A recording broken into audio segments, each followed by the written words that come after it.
Welcome to Myths of the Night. Ancient stories told in whispers to guide you into calm and peaceful rest. Here, the myths of old are retold in calm voices to help you rest, reflect, and dream in the shimmering heat of the Mediterranean sun, where turquoise waves caress ancient shores and white cliffs rise like sentinels against an endless blue sky. There lies an island where gods once walked among mortals. Cyprus, jewel of the eastern sea, has witnessed countless tales of passion and tragedy, of divine wrath and celestial blessing. But among all the stories whispered by the wind through olive groves and carried on salt-laden breezes, few capture the imagination quite like the tale of a lonely sculptor and the statue that became his beloved. This is not merely a story about art coming to life, though that miracle stands at its heart. This is a meditation on longing itself, on the aching human desire to create perfection when the world disappoints us, to fashion with our own hands what we cannot find in the imperfect reality that surrounds us. It speaks to the artist's relationship with creation, that peculiar intimacy between maker and made, where hours of devoted labor blur the boundaries between object and obsession. And at its core, it explores a question that echoes through millennia. What happens when divine power touches mortal yearning? When the impossible becomes suddenly, breathtakingly real. The myth we know today comes primarily from Ovid's Metamorphoses, that masterwork of Roman poetry completed around 8 CE, which gathered and reshaped the mythological heritage of both Greece and Rome. Ovid, with his gift for psychological insight and sensual detail, transformed what might have been a simple tale of magical animation into something far more profound. He gave us not just events, but emotions. Not just transformation, but the trembling moment before transformation. The doubt and hope mingling in a human heart that dares to ask the impossible from the gods. Yet the story's roots stretch deeper than Ovid's brilliant verses. References to Pygmalion appear in earlier sources, including the work of Philostephanus of Cyrene from the 3rd century BCE in his history of Cyprus titled De Cypro. These earlier versions place Pygmalion not just as a skilled craftsman, but possibly as a king of Cyprus itself, a ruler devoted to the worship of Aphrodite, that most beautiful and capricious of goddesses. What remains constant, what beats at the heart of every version, is this: a man who rejected the company of women found himself consumed by love for a woman who did not exist. A sculptor who sought refuge in cold ivory from the disappointing reality of flesh and blood, discovered that his heart could not distinguish between the carved and the living. An artist who believed he could control his creation through the discipline of his craft learned that love recognizes no such boundaries, and a devoted worshipper of the goddess of love found that devotion answered in ways that transcend mortal understanding. The name we now know her by, Galatea, meaning she who is milk-white in ancient Greek, does not appear in Ovid's original text. The Roman poet referred to her simply as the statue, the image, the ivory maiden. It was not until much later, likely in the 18th century, that the name Galatea became attached to this tale. Some scholars point to Jean-Jacques Rousseau's 1770 dramatic work, Pygmalion, scène lyrique, as possibly popularizing this name, though the exact origins remain uncertain. Some scholars suggest the name was borrowed from another mythological figure. Entirely, a sea nymph beloved by the Cyclops Polyphemus, her name perfect for describing the pale luminescence of carved ivory transformed to living flesh. But names matter less than the story they attempt to capture. Whether we call her Galatea or simply the image, what matters is the transformation itself, that moment when art and life became one, when cold stone warmed to human touch, when breath stirred in lungs carved from lifeless material. What matters is the love that made such a miracle not just possible, but inevitable, a love so pure and devoted that even a goddess known for her own complicated romances could not help but be moved. This is a love story, yes, but it is also a story about creation in all its forms. The creation of art, the creation of ideals, the creation of life itself. It asks us to consider what we pour into our creations, whether on canvas or in stone, in words or in song. It suggests that when we craft something with enough passion, enough devotion, enough of our very soul, we grant it a kind of life even before divine intervention.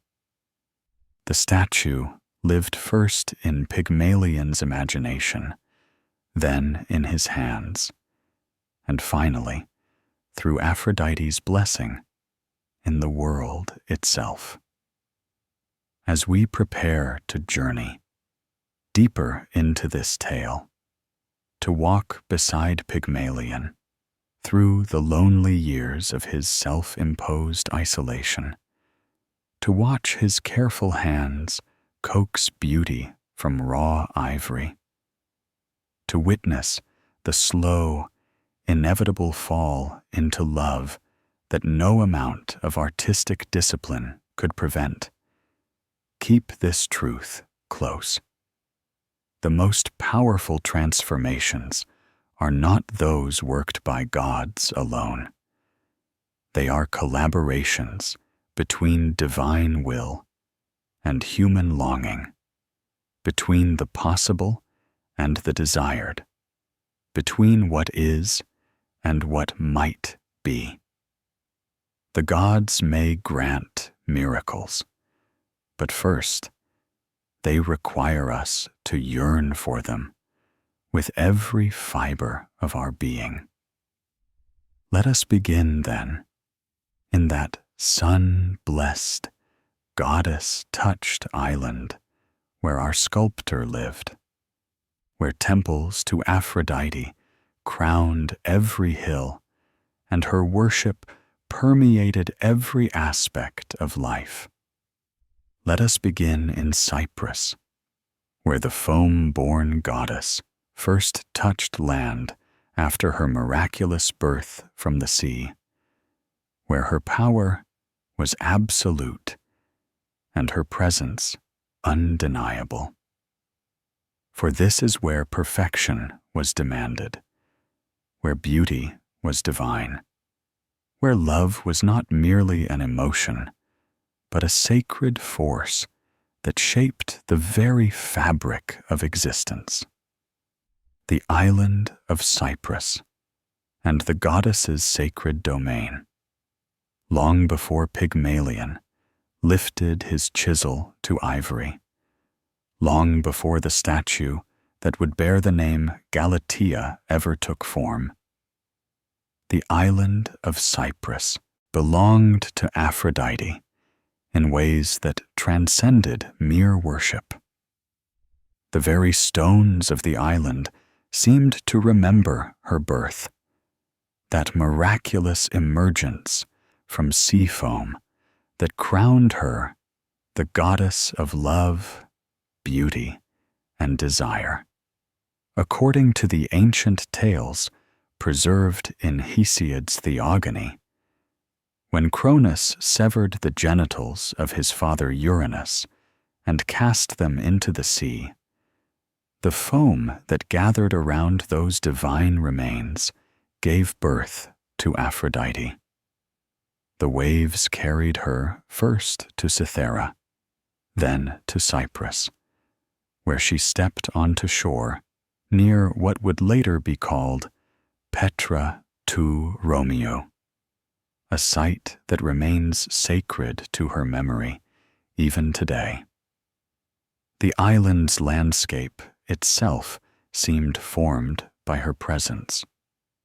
Myrtle trees, sacred to the goddess, grew in abundance, their leaves dark and glossy, their white flowers perfuming the air with a scent associated with love and marriage.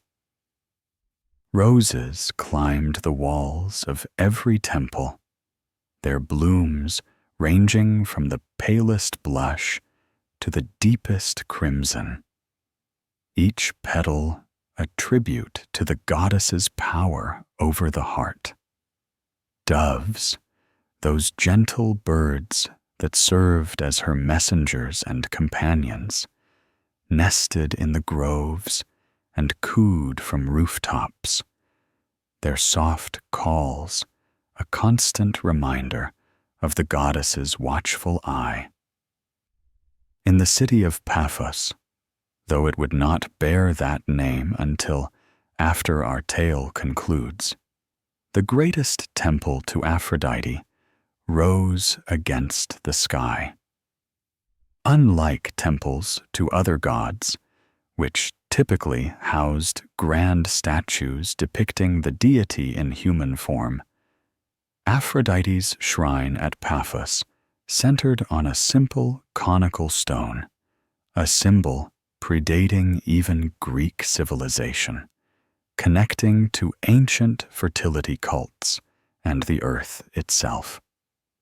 This stone, it was said, contained the essence of the goddess's power, a focal point for the divine energy that flowed through the island like invisible rivers of sacred force.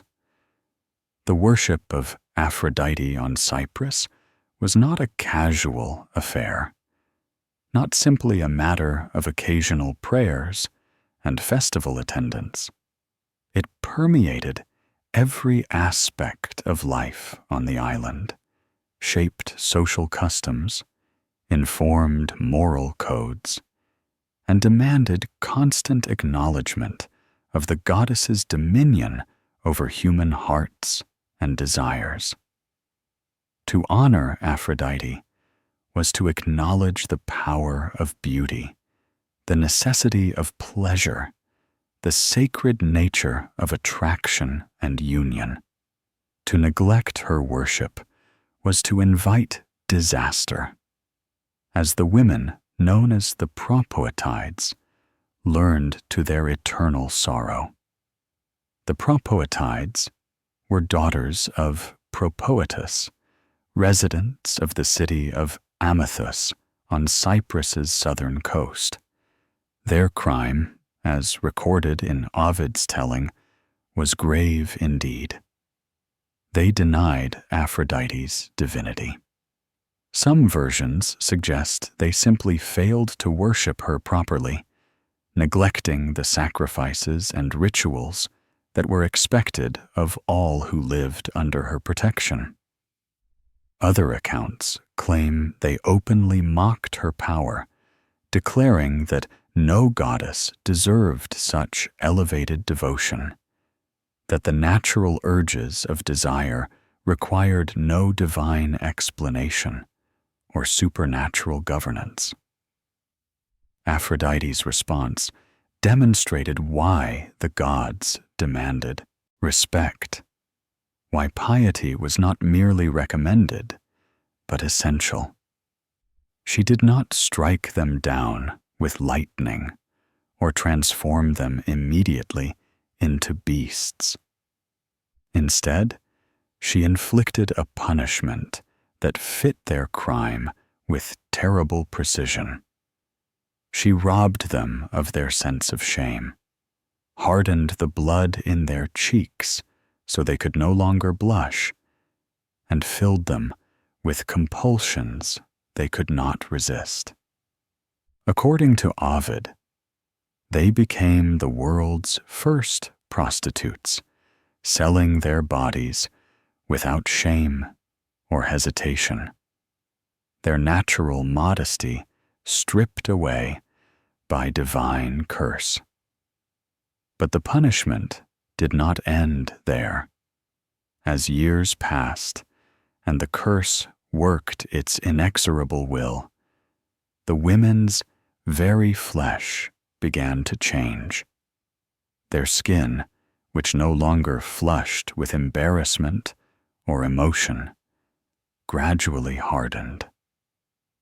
The softness that characterized human tissue gave way to something more rigid, more permanent. Eventually, the transformation completed itself. The Propoetides became statues of stone, frozen forever in their shameless poses, eternal warnings to any who might question the goddess's power or neglect her worship. These transformations served multiple purposes in the divine economy of myth. They punished those who transgressed, certainly, but they also demonstrated the goddess's domain over the boundary between animate and inanimate, between living flesh and lifeless stone. Aphrodite could soften hearts or harden them, could breathe life into cold matter or leach life from warm bodies. The transformations showed her power over the very essence of being itself. Her ability to shift creatures between states of existence as easily as a mortal might change clothes. For the people of Cyprus, the Propoetides' fate reinforced critical truths. Beauty was not merely pleasant, but powerful, a force that demanded recognition and respect. Desire was not simply an urge to be satisfied or suppressed, but a divine gift that connected mortals to the sacred, that reminded them of powers greater than themselves. And the goddess who governed these realms was not to be trifled with, was not to be ignored, was never to be denied her due honor and worship. Into this environment of fervent devotion and cautionary tales stepped Pygmalion. Whether he was king of Cyprus or simply a renowned sculptor dwelling on the island, the sources disagree, but all versions agree on this. He was a man of exceptional skill, devoted to his craft, and deeply committed to the worship of Aphrodite. He attended her festivals, brought offerings to her temple, and acknowledged her authority over the hearts of all who lived. Yet despite this piety, despite his recognition of the goddess's power, Pygmalion found himself unable to participate in one of the most fundamental aspects of her domain. He could not, would not, love a mortal woman. The reasons varied across different tellings. Some said he had witnessed the behavior of the Propatides before their transformation, and been so disgusted by their shamelessness that he rejected all women as potentially corrupt. Others suggested he had been disappointed by mortal women in general, finding their characters marred by flaws he could not overlook, their natures falling short of some ideal he carried in his mind. Ovid writes that Pygmalion was offended by the failings that nature had given to women's hearts, suggesting a broader disillusionment with the female sex as a whole. This presents a fascinating paradox at the story's foundation. Here was a man devoted to the goddess of love who rejected the possibility of loving any living woman. Here was an artist who created beauty but refused to find it in living flesh. Here was a resident of Aphrodite's most sacred island who chose celibacy in a culture that celebrated union and desire. Was it misogyny, this rejection of women? A kind of perfectionism that found no mortal capable of meeting impossible standards? Or something more complex, a wound or disappointment never fully explained in the sources that reached us? Whatever the cause, the effect was clear. Pygmalion withdrew from society's expectations. He did not seek a wife, did not pursue the romantic attachments that other men of his status would have been expected to cultivate. Instead, he poured all his energy, all his passion, all his capacity for devotion into his art. His workshop became his sanctuary. His tools, the instruments through which he expressed everything he could not direct toward a living person. Ivory and stone became the recipients of the tenderness he would not bestow on flesh and blood. The island's atmosphere must have intensified this isolation, Everywhere he looked, he would have seen reminders of what he denied himself.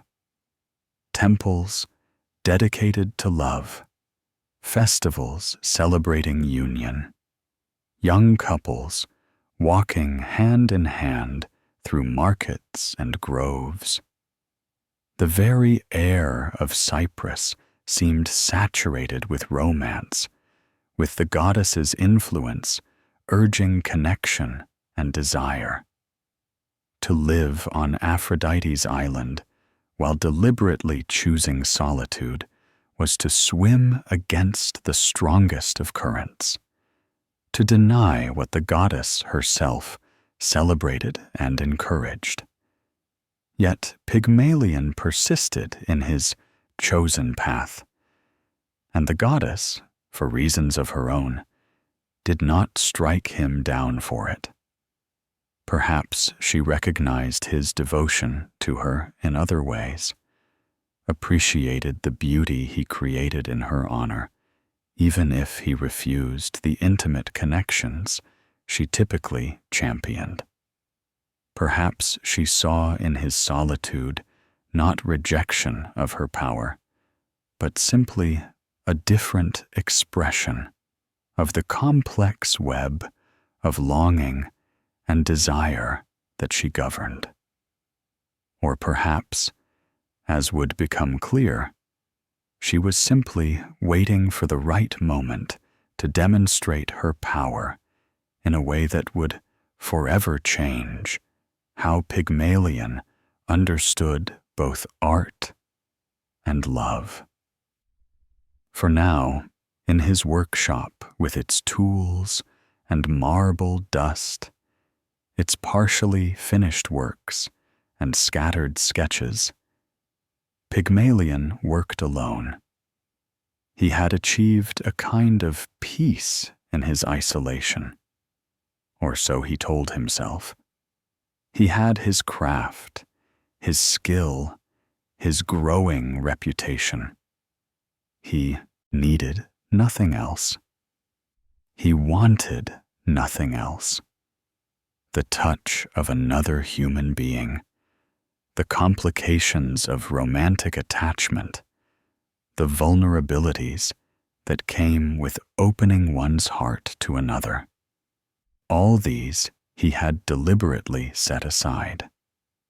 He believed he had found the perfect solution to his disillusionment. He would create beauty rather than seek it, would shape perfection with his own hands rather than search for it in imperfect humanity. He would be complete unto himself, needing no one, depending on no one, vulnerable to no one. His art would be enough. How wrong he was. How magnificently, transformatively wrong. But he did not know that yet, as he selected a piece of ivory, rare and expensive, perfect for the ambitious work he had begun to envision. He did not know that the goddess whose worship permeated his island home had been watching, waiting, preparing to teach him that love cannot be avoided simply by choosing solitude, that the heart will find ways to attach itself even to the impossible, especially to the impossible. The lesson was about to begin. Pygmalion, the sculptor's solitude, and the perfectionist's burden. Imagine, if you will, a workshop filled with the evidence of singular devotion. Light streams through high windows, illuminating motes of marble dust that dance in the air like tiny spirits. The space smells of stone and metal, of the oil used to preserve tools, of the incense burned in small offerings to Aphrodite before beginning each day's work. Around the room stand various works in progress. A lion mid-roar, its mouth forever frozen in silent ferocity. A youth caught in the moment of drawing a bow. A woman's face emerging from rough stone like a dreamer surfacing from sleep. This was Pygmalion's domain, his refuge, his entire world.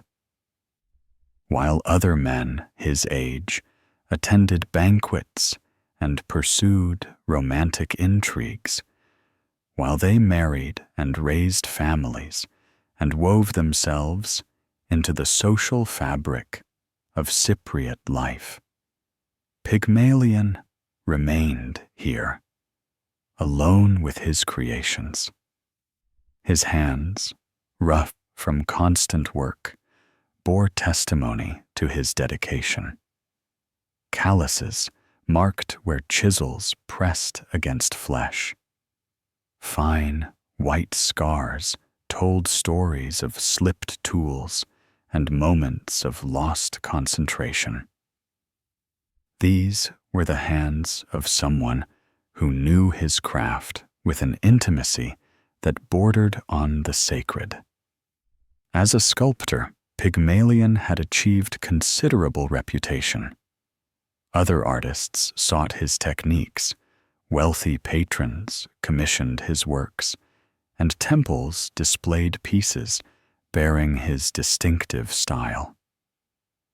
He had a gift for capturing not just physical forms, but the essence of things, the quality that made a lion not merely anatomically correct, but truly leonine, that rendered a human face not just accurate, but somehow alive with personality and presence. People said he could make stone, breathe, could coax from marble emotions that seemed more real than those displayed by living faces.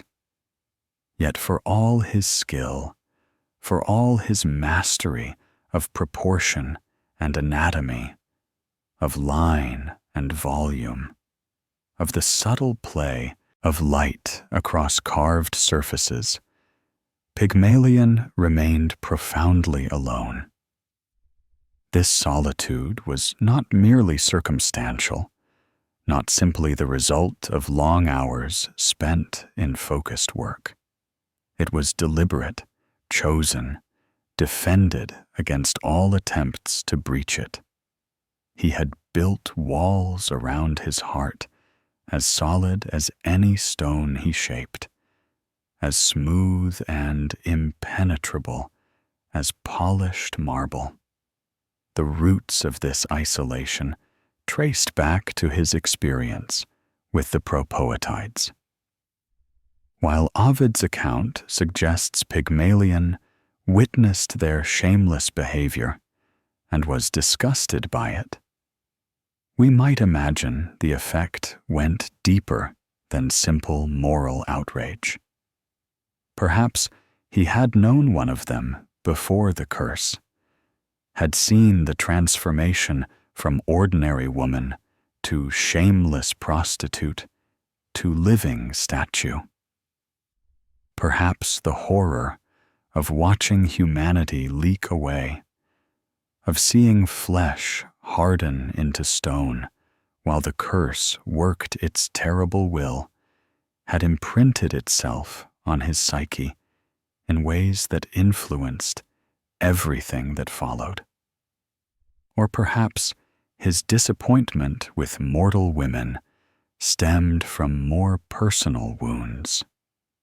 A love rejected, a trust betrayed, some intimate failure that left scars invisible to the eye, but no less real for their lack of physical manifestation. The myths rarely tell us these details, content to note the fact of his misogyny without exploring its origins. But anyone who has loved and lost, who has opened themselves to connection only to be wounded by it, can imagine paths that might lead to the barricaded heart, to the determination never to be so vulnerable again. Whatever the specific cause, the effect shaped every aspect of Pygmalion's existence. He had developed a philosophy of sorts, a rationalization for his chosen solitude. Women, he told himself, were flawed by nature. They lacked the constancy of stone, the reliability of well-worked bronze. They disappointed, betrayed, proved themselves unworthy of the devotion a man might offer. Better to pour that devotion into art, into creations that would never change, never deceive, never reveal themselves to be less than they initially appeared. There was a kind of safety in this worldview, however twisted its logic might appear to others. Statues could not reject him. Stone could not betray his trust. The works he created would always be exactly what he made them, nothing more, nothing less. In his workshop, surrounded by his creations, he was in complete control, master of his domain, subject to no one's whims or judgments but his own. This sense of control extended to his religious practice as well. Pygmalion was, by all accounts, deeply devout in his worship of Aphrodite. He attended her festivals, brought appropriate offerings, and acknowledged her sovereignty over the realm of love and beauty. Yet even here, even in his relationship with the divine, he maintained a careful distance. He worshipped the goddess, yes, but he did not ask her for the gifts she most commonly bestowed. He did not pray for a wife, did not seek her blessing on romantic pursuits he refused to pursue. His devotion was real, but somehow incomplete, honoring the goddess while rejecting a fundamental aspect of her domain. Did Aphrodite notice this contradiction? Did she see this devoted worshipper who held himself apart from one of the central experiences her power governed? We can imagine her attention drawn to this peculiar artist, this skilled craftsman who created such beauty while refusing to seek it in living form. Gods, after all, are drawn to paradoxes, to complications, to the interesting edge cases that test and demonstrate their powers. And Pygmalion, with his exceptional skill and deliberate isolation, his devotion to the goddess of love combined with his rejection of love itself, must have presented a fascinating puzzle. But if the goddess watched, she did not yet intervene. She allowed Pygmalion to continue in his chosen path, to sink deeper into his isolation, to grow ever more certain that he had found the perfect solution to the problem of human connection.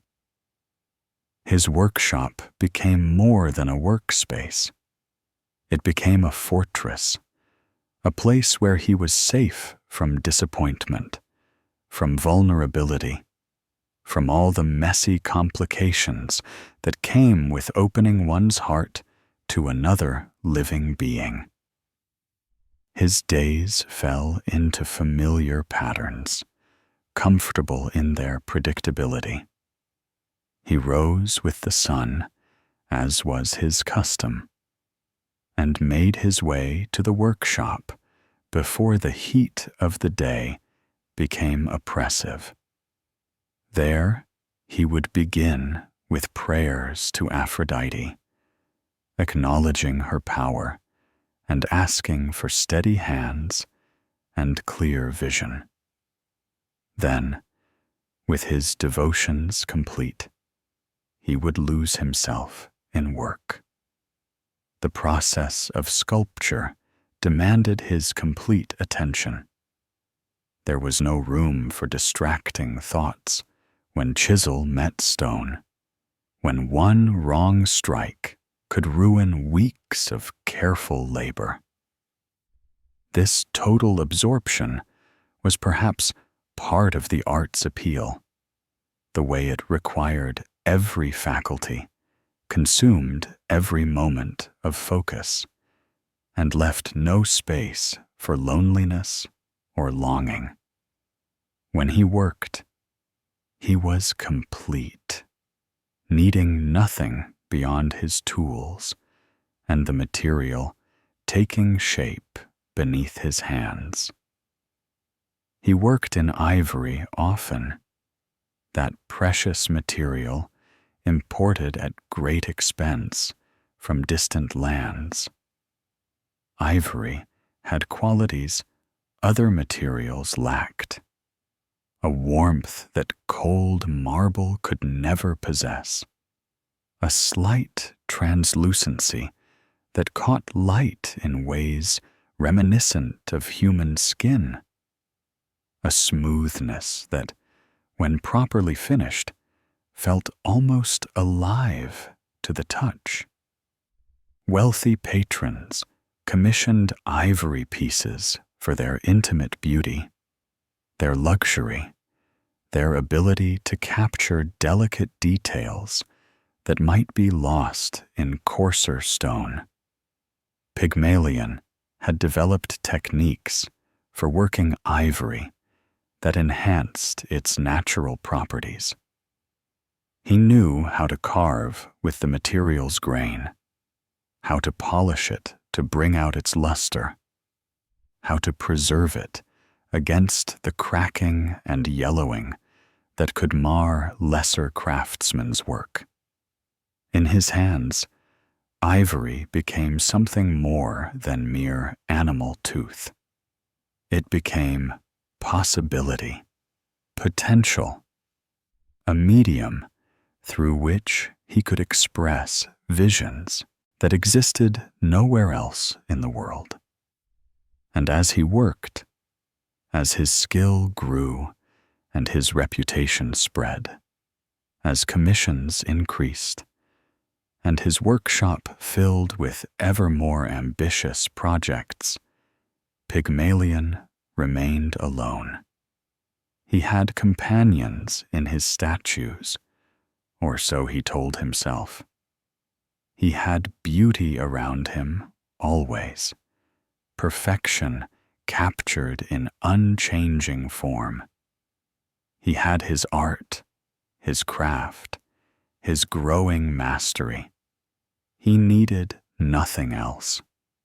But needs, like the currents beneath calm water, do not cease to exist simply because we deny them. They wait, patient and inevitable, for the moment when our defenses weaken, when our certainty cracks, when the walls we have built so carefully reveal themselves to be less impermeable than we believed. Pygmalion had convinced himself he was content, had built an entire life around the premise that solitude and art were sufficient for happiness. He was about to discover how wrong he was, how magnificently, devastatingly, transformatively wrong. But that discovery would not come as sudden revelation. It would creep up on him slowly, day by day, as he worked on a new piece, the most ambitious of his career.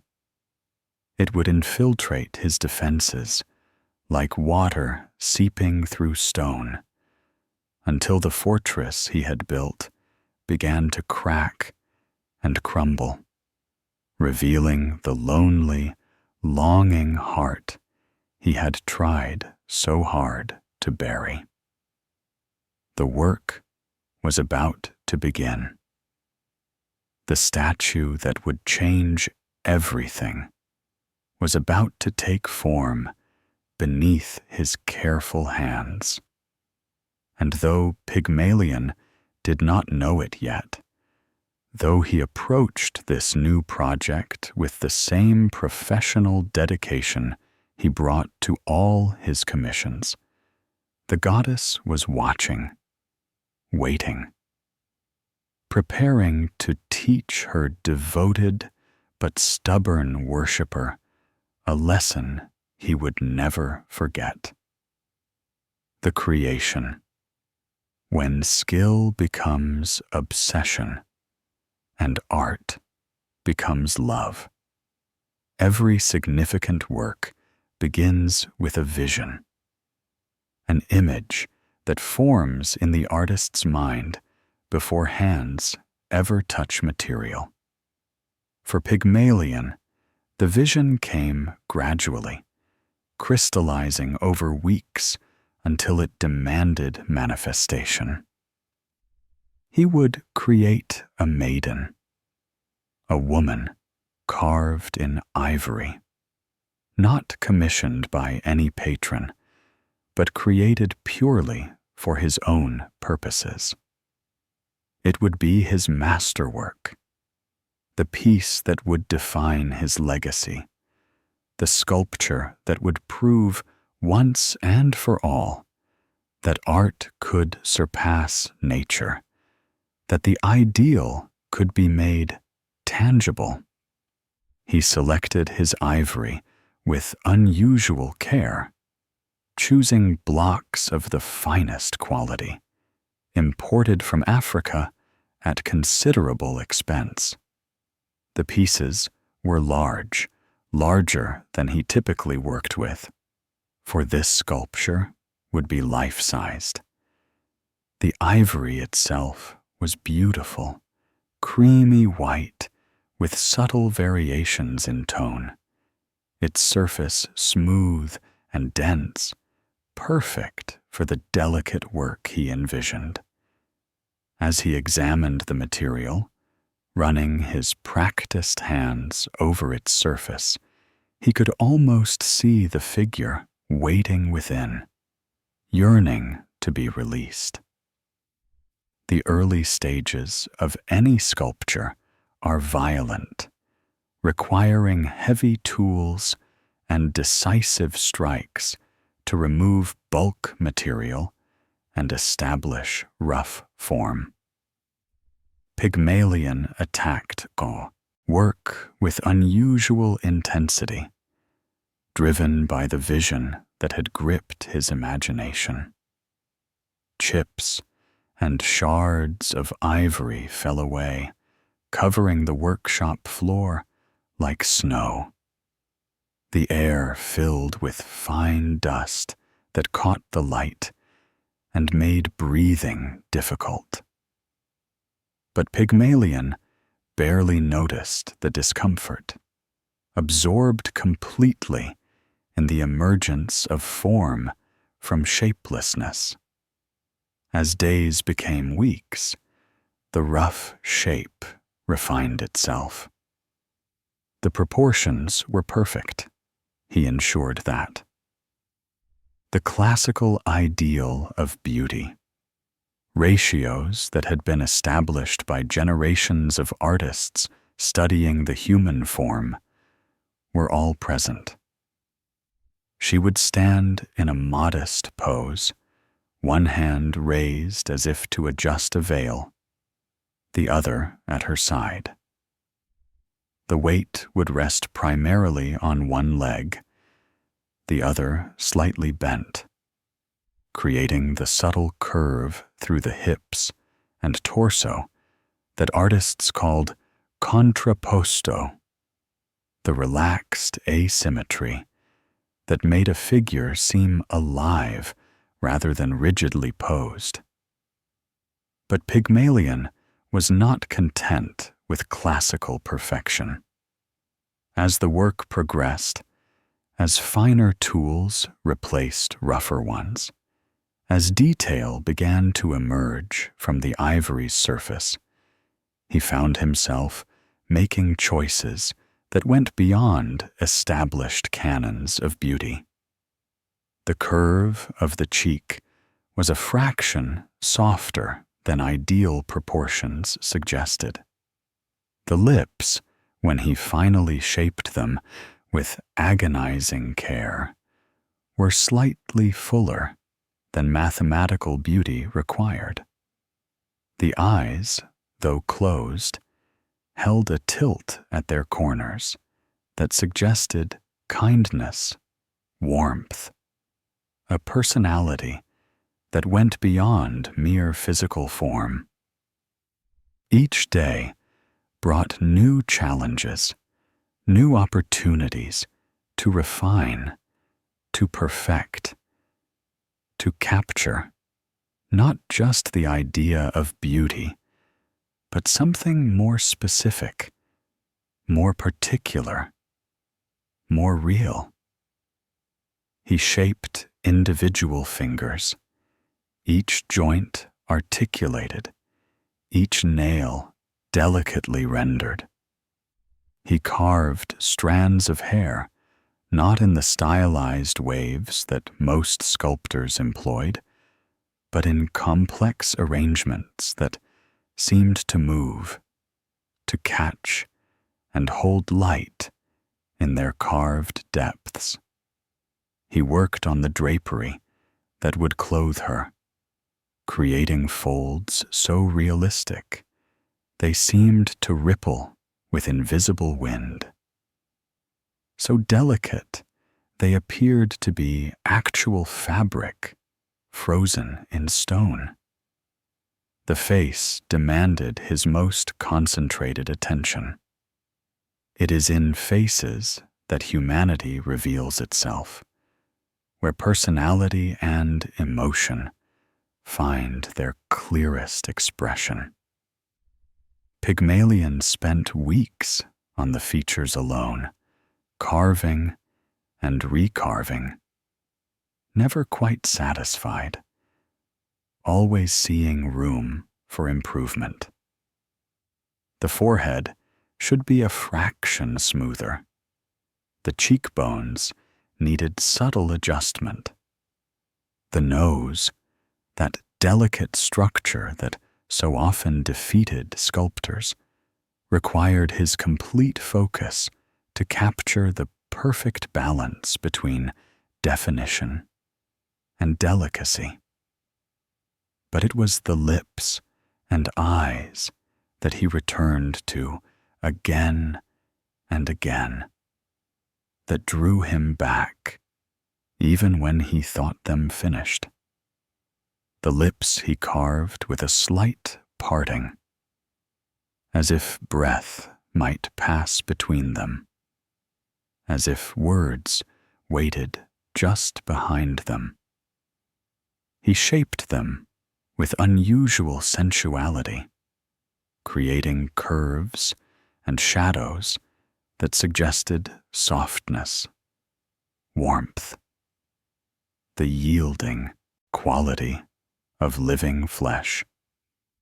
When he finally deemed them complete, he found himself staring at them for long minutes, transfixed by how real they appeared, how kissable they seemed despite being carved from lifeless material, The eyes he left closed, as was customary for statues of sleeping or modest figures.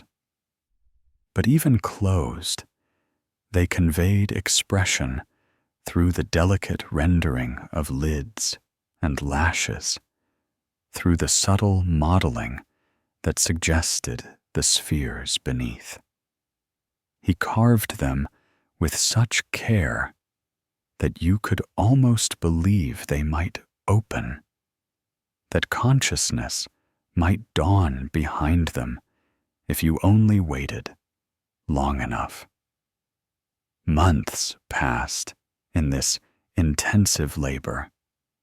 Pygmalion worked longer hours than was healthy, often forgetting to eat until hunger became too insistent to ignore, pushing through exhaustion to capture some detail that had revealed itself in his imagination.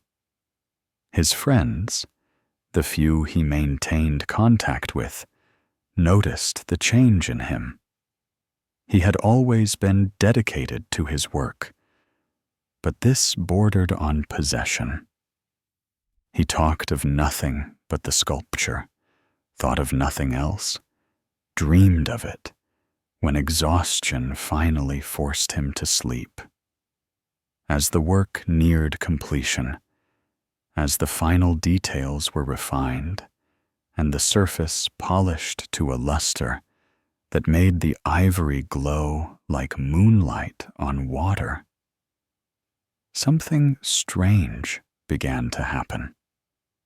The distinction between artist and creation, between maker and made, began to blur in Pygmalion's mind. He had poured so much of himself into this work, spent so many hours in its creation, focused so completely on every minute detail that some essential part of him seemed to have transferred itself into the ivory.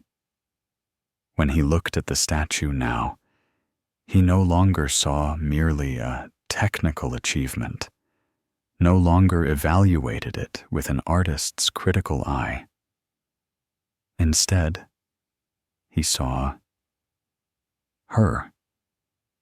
Not an it, not an object, not a piece of carved material, but a person, a woman, someone who existed not just as visual form, but as a presence, a being, a she, rather than an it. The transformation happened gradually, so slowly that he did not recognize it occurring. But once complete, it was absolute and irreversible. He began to speak to her as he worked, a habit that had started as simple narration of what he was doing, but evolved into actual conversation. He told her about his day, about difficulties he encountered in his work, about the weather and the festivals and the small occurrences that made up daily life. And though she could not answer, though her carved lips remained forever silent, he began to imagine responses, to construct in his mind the replies she might give if only she could speak. The obsession that friends had noticed intensified beyond anything they had witnessed before. Pygmalion began bringing gifts to the statue, treating her as if she were a living woman he was courting. He gathered shells from the beach, perfect spirals and pearlescent fragments that caught the light beautifully. He brought her flowers, arranging them around the statue's base, replacing them when they wilted with fresh blooms. He acquired small birds as pets, keeping them in delicate cages near the workshop, their songs creating an atmosphere of life and movement around his creation. But these simple gifts were not enough. Pygmalion commissioned jewelry from the finest craftsmen on Cyprus, pieces that would be worthy of such perfect beauty. Rings for her fingers, each one a masterwork of gold or silver set with precious stones, a necklace that draped across her ivory throat, its chains and pendants catching light with every imagined movement. Bracelets, anklets, hair ornaments, all chosen with the care one might devote to adoring an actual lover. He dressed her, too, an act that required considerable ingenuity, given that she was carved from solid ivory. He commissioned garments that could be draped and pinned, creating the illusion that she wore them rather than that they merely decorated her. Fine linen in colors ranging from pure white to deep crimson. Silk imported from distant lands, so delicate it seemed to float rather than merely hang. Purple robes dyed with the rare murex shells, their cost so great that only royalty typically afforded them. Nothing was too expensive, too elaborate, too impractical for his ivory maiden. Each day he arranged these clothes differently, experimenting with colors and drapes, stepping back to evaluate the effect, adjusting until everything was perfect. It became a ritual, this daily dressing, an intimate act that blurred further the boundaries between creator and creation, between artist and beloved. His hands, the same hands that had carved her form, now touched her with a tenderness that had nothing to do with artistic evaluation and everything to do with devotion. He found himself arranging the statue in different positions, though this required elaborate systems of supports given her size and weight. Sometimes she would recline on a couch he had constructed specifically for this purpose, cushions arranged around her as if she merely rested after a long day. Other times, she stood in positions that suggested movement, as if she had just turned to greet him, as if she were about to speak.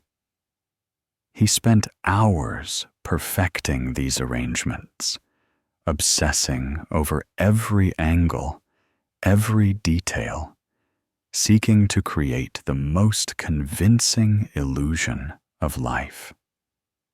At night, the obsession reached levels that would have shocked any observer. Pygmalion could not bear to leave his workshop, could not stand the thought of his creation alone in the darkness. He brought in a bed, simple but comfortable, and placed it near where the statue stood. Before sleep, he would gaze at her in the lamplight, the warm glow making the ivory seem to blush with color, creating shadows that suggested breath and movement. He spoke to her of his day, of his feelings, of the loneliness that had defined his life before she existed. And sometimes, in moments of weakness or courage, he could not distinguish which. He would reach out and touch her, not with an artist's evaluating hand, but with a lover's tender caress.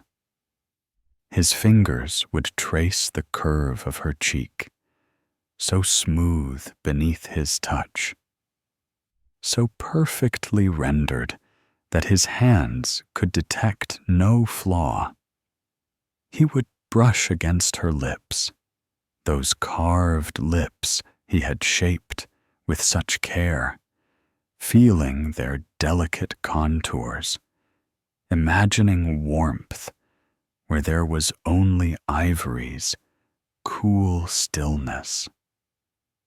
These touches awakened something in Pygmalion that terrified and exhilarated him in equal measure. This was desire, real desire, not merely aesthetic appreciation or artistic pride. This was longing, the ache of wanting something desperately, the need to hold and be held, to connect with another being on the most intimate level possible.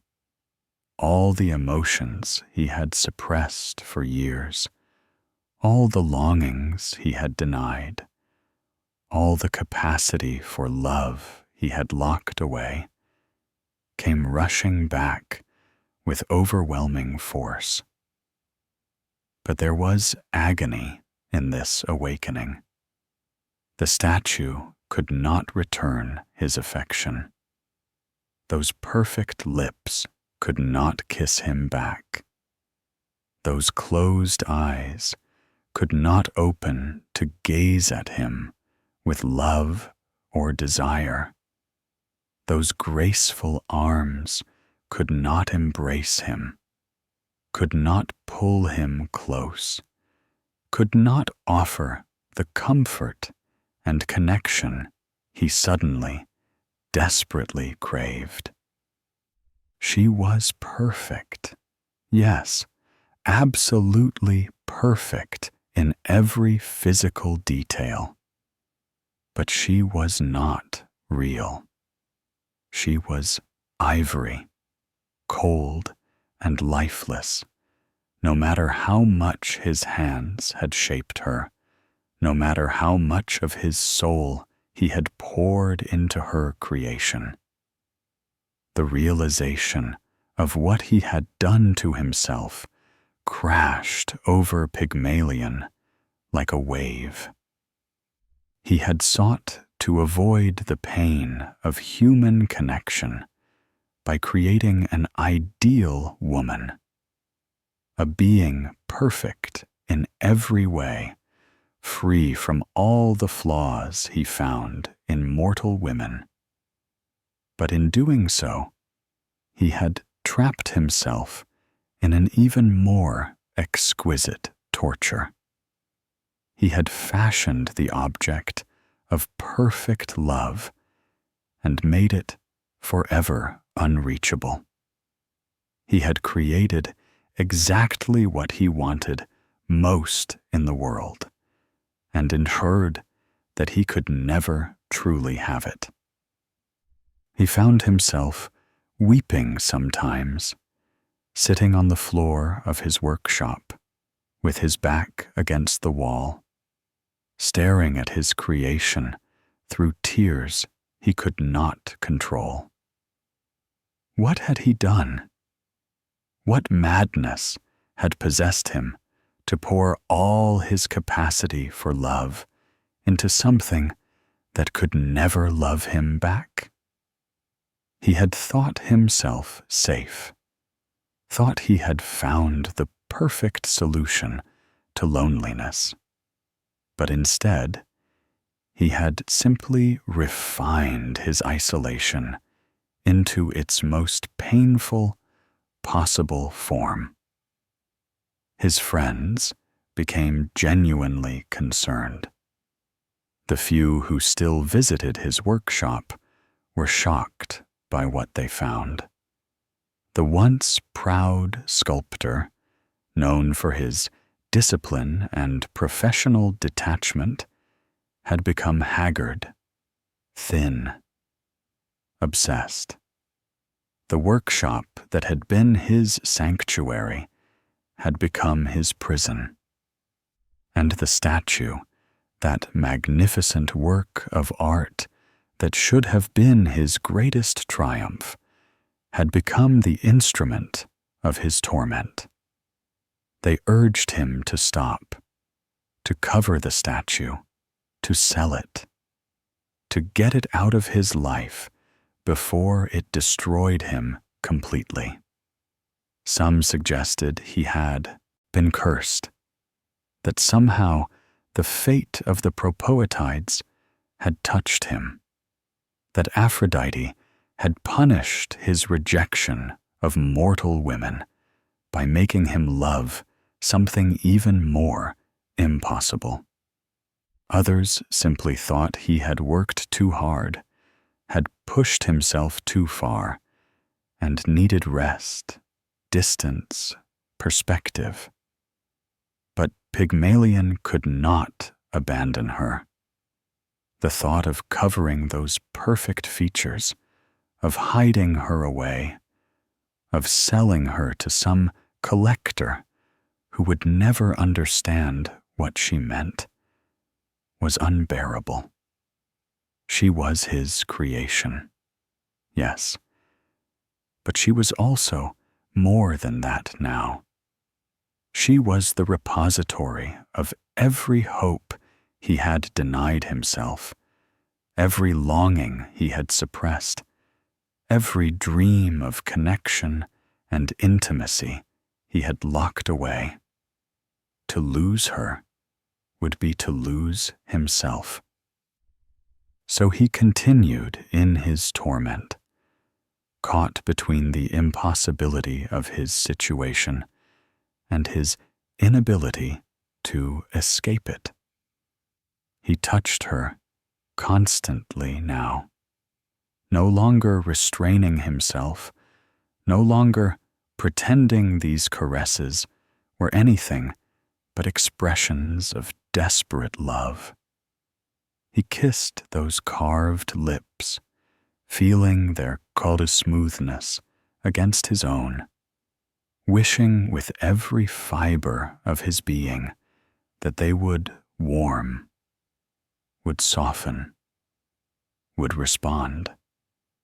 He embraced her, wrapping his arms around the ivory form, feeling the cruel hardness of stone where he longed for yielding flesh. And he prayed. Oh, how he prayed. Every day he would stand before his small household shrine to Aphrodite, offering incense and flowers, pouring libations, speaking words of devotion and supplication. He had always been devout, had always honored the goddess. But now his prayers took on new urgency, new desperation. He did not yet dare to ask for the impossible, did not yet voice the desire that consumed him. But surely the goddess could sense it, could feel the longing radiating from his tormented heart. The statue stood silent through all of this, unchanged and unchanging, perfect in every detail, beautiful beyond mortal comparison, but cold, always cold. No matter how many hours Pygmalion spent with her, no matter how much he touched her, spoke to her, dressed her, adorned her, she remained exactly as he had carved her, lifeless ivory, a work of art, a thing rather than a person, an object rather than a subject. But Pygmalion had gone too far into his obsession to turn back now. He had crossed a threshold that could not be uncrossed, had opened his heart after years of keeping it locked away, and now it would not close again. He loved her. Desperately, completely, impossibly, he loved her. It did not matter that she was ivory. It did not matter that she could not love him back. It did not matter that every rational part of his mind screamed that this was madness, that he was destroying himself over a carved statue, that he needed to let go before there was nothing left of him to salvage. He loved her, and that love was as real as anything he had ever felt. More real, perhaps, than any emotion he had allowed himself before. For in loving something impossible, something that could never disappoint or betray or prove less than ideal, he had finally permitted himself to feel the full depth of emotion he had spent years suppressing. The irony was devastating. Only by loving something that could not hurt him had he made himself more vulnerable than he had ever been. As weeks stretched into months, as Pygmalion's obsession showed no signs of fading, but only intensified, whispers began to spread through Cyprus. The great sculptor had gone mad, people said. He lived alone with a statue, treating it as a wife, speaking to it, dressing it, covering it with gifts and kisses. Some pitied him. Others mocked him. A few suggested intervention, that friends or family should remove the statue by force if necessary, should shake Pygmalion back to his senses before it was too late. But those closest to him recognized that it was already too late, had perhaps been too late from the moment he first lifted his chisel to that ivory block. Pygmalion had poured too much of himself into the creation, had crossed too many boundaries between artist and work, between maker and beloved. The statue was not merely an object to him now. She was his heart made manifest, his capacity for love given physical form, his entire emotional life crystallized into ivory and shaped by his own skilled hands. And so he continued, day after day, night after night, loving the impossible, touching cold stone and wishing it warm, speaking to silence and imagining replies, embracing marble hardness and longing for yielding softness. He had become a living demonstration of the very torture he had sought to avoid, the pain of loving without being loved in return, the agony of desire that could never be fulfilled, the exquisite suffering of a heart opened only to be denied. Yet through it all, through all the pain and madness and obsession, one thing remained constant: his devotion to Aphrodite. He never blamed the goddess for his torment, never questioned her wisdom or her justice. If anything, his worship intensified, as if some part of him recognized that only divine intervention could resolve what he had created. Only the goddess who governed love and transformation, who had turned flesh to stone with the propoetides, might have the power to turn stone to flesh, to make the impossible possible, to grant him the miracle he needed but dared not yet request.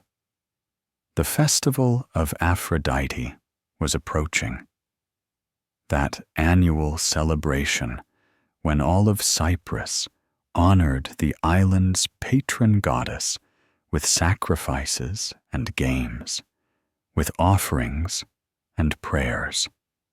It was the holiest time of year, when the goddess's presence was said to be strongest, when prayers had the greatest chance of being heard and answered.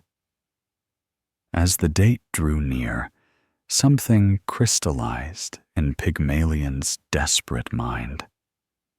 He would go to the temple, he would make his offering, and he would pray, not for wealth or fame or artistic success, not for the generic blessings that most supplicants requested.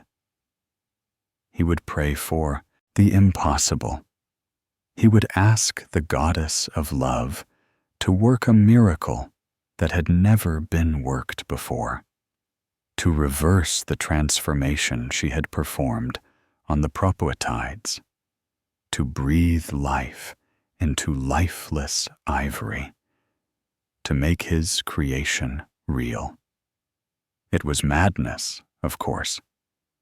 Gods granted miracles, rarely, and never without purpose, never simply to satisfy mortal whims or ease mortal suffering.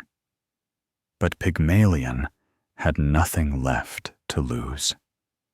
He was already destroyed, already consumed by impossible love. At least this way, he would have asked. At least he would have voiced the desire that burned in him like fever. If the goddess denied him, if she left him to his torment, well, he was already living in that torment. But if she granted his prayer, if she took pity on her devoted worshipper and worked the miracle he needed, the thought was too powerful to complete. Hope, that most dangerous of emotions, began to kindle in Pygmalion's chest. He did not dare to truly believe, did not dare to expect success. But possibility, however slim, however unlikely, was better than the certainty of endless suffering. And so he prepared himself for the festival, gathering the finest offerings he could afford, planning his words, steeling himself to ask the impossible from a goddess who might grant it, or might strike him down for his presumption. The days until the festival crawled by with agonizing slowness. Pygmalion found himself unable to work, unable to eat, barely able to sleep. He spent hours simply staring at his creation, memorizing every curve and detail, his lips moving in silent prayers, his heart beating with a mixture of hope and terror that made him feel dizzy and sick. Everything depended on this. His entire future, his sanity, perhaps his very life, all balanced on what would happen at the temple of Aphrodite. And through it all, the statue stood silent, beautiful, unchanging, perfect in every detail, and perfectly, devastatingly lifeless. The festival of Aphrodite, a prayer of desperation and divine sign. The morning of Aphrodite's festival dawned clear and bright over Cyprus, the Mediterranean sun painting the sky in shades of rose and gold that seemed particularly appropriate for the goddess of beauty. Throughout the island, people were already stirring, preparing for the day's celebrations. In homes and temples, at crossroads, and in sacred groves, offerings were being arranged, animals groomed for sacrifice, new clothes laid out for the procession that would wind through the streets toward the goddess's great temple at Paphos. Pygmalion had barely slept the night before the festival. He lay in his workshop, as had become his habit, his eyes moving constantly to where the statue stood in the pre-dawn darkness. He had dressed her the previous evening in his finest work, a gown of white silk that seemed to glow in the lamplight, gold jewelry at her throat and wrists, her carved hair arranged with golden pins that caught and held the light. She looked like a bride, he thought, or a goddess herself, so perfect that his heart ached just looking at her. When the first rays of sunlight penetrated the workshop's high windows, Pygmalion rose and began his own preparations. He bathed carefully, using scented oils in the water, washing away the marble dust and ivory shavings that had become so much a part of him that he barely noticed them anymore. He dressed in his finest clothes, a robe of deep blue that reached to his ankles, bordered with embroidered patterns in gold thread. Around his waist, he fastened a belt of worked leather, and on his feet, he wore sandals that, while simple, were well made and appropriate for the solemn occasion. But before leaving, before joining the throngs already gathering in the streets, he spent long minutes standing before the statue, his creation, his impossible beloved. In the morning light streaming through the windows, she looked more alive than ever. The ivory seemed to glow from within, warm and lustrous.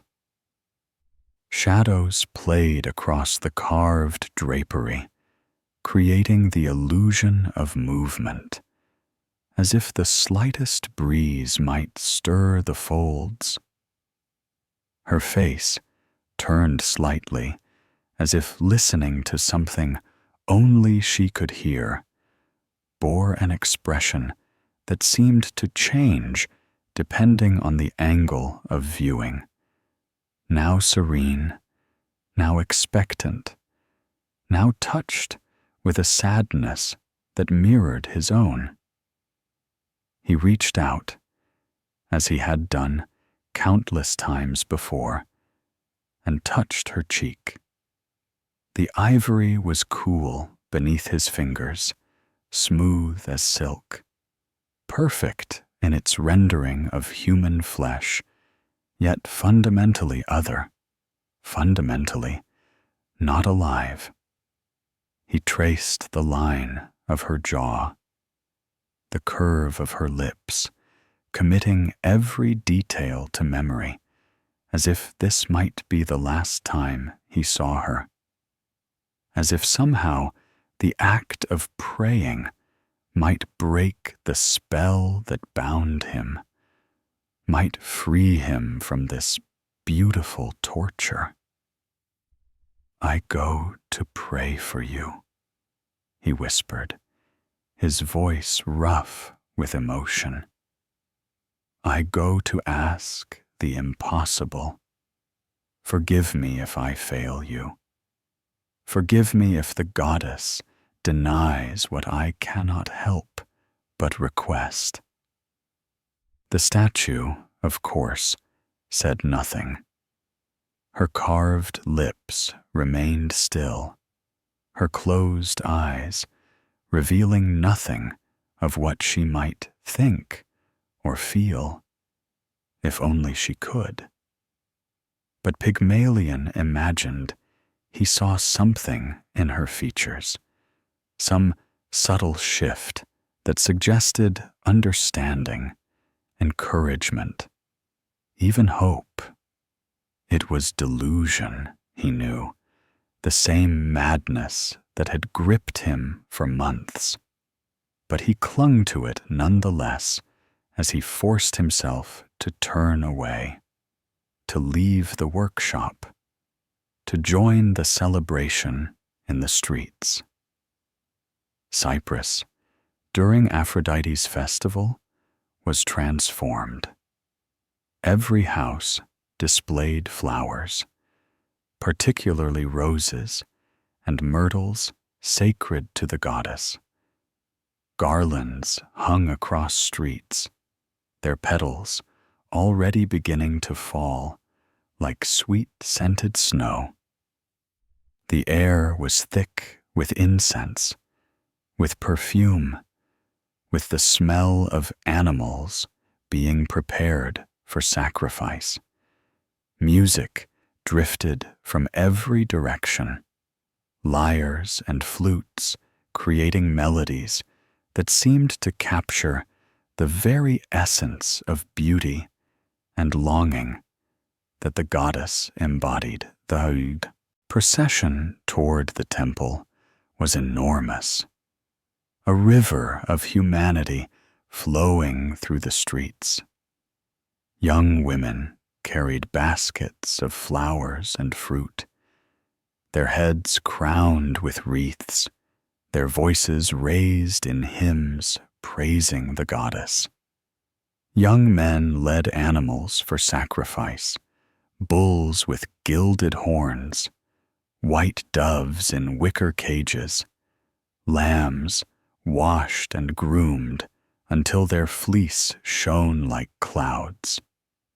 Priests and priestesses walked with measured dignity, their robes marking them as servants of the divine, their faces solemn with the weight of ritual responsibility.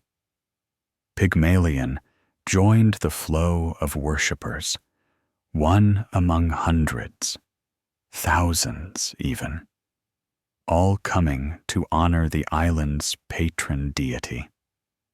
Around him, he heard snatches of conversation, prayers being rehearsed, requests being formulated. A young woman, hoping the goddess would bless her upcoming marriage, a merchant praying for favorable winds for his ships, a mother seeking divine protection for her children. Ordinary prayers, reasonable requests, the kinds of petitions gods heard constantly and sometimes granted, sometimes ignored, according to their own divine logic. What Pygmalion planned to ask was anything but ordinary. It was unprecedented, impossible, the kind of miracle that existed only in the oldest stories, the myths of an earlier age, when gods walked more freely among mortals and worked wonders that would seem unbelievable in these more settled times. His stomach churned with anxiety as the procession wound through the streets, climbing the hill where Aphrodite's temple stood against the brilliant blue sky. The temple itself was magnificent, a structure of white marble that seemed to capture and reflect the sun's light, making the entire building glow as if lit from within. Columns rose on all sides, their capitals carved with roses and doves, with symbols of love and beauty that proclaimed the goddess's dominion. The roof tiles gleamed red gold in the sunlight, and from within came the smell of incense so thick it made the air shimmer. But at the temple's heart, in the innermost sanctuary, where only priests typically ventured, stood not a statue of human form, but the ancient conical stone, dark and weathered, that had served as the focus of worship long before Greek civilization brought its gods to this island. This was the true center of Aphrodite's power on Cyprus, the physical anchor that connected the divine realm to the mortal, the place where the goddess's presence was strongest, and prayers had the greatest chance of being heard. The outer courts filled rapidly with worshippers, each seeking space to make their offerings, to perform their sacrifices, to voice their prayers. Pygmalion moved through the crowd, clutching the offering he had brought, a golden dove, exquisitely crafted, its wings spread as if in flight, its eyes made from tiny sapphires that caught the light. He had commissioned it specifically for this occasion, spending far more than he could easily afford, but nothing less than the finest would do for a prayer of such magnitude. He waited his turn at one of the many altars that surrounded the temple, watching as worshippers before him poured libations, burned incense, sacrificed animals with the help of temple attendants trained in proper ritual procedure. The smell of blood mingled with flowers and incense, creating an atmosphere thick with sacred significance, with the presence of the divine made almost tangible through ceremony and devotion. When his turn came, Pygmalion approached the altar with his heart hammering so hard he could feel it in his throat, in his fingertips, in his temples. He placed his golden dove carefully on the altar's marble surface, where it gleamed among the other offerings like a captured piece of sunlight.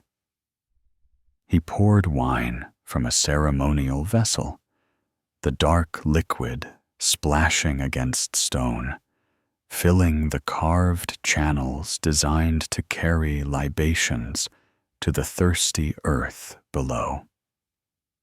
And then, with hands that trembled despite his efforts to steady them, he lit incense in the small brazier provided for this purpose.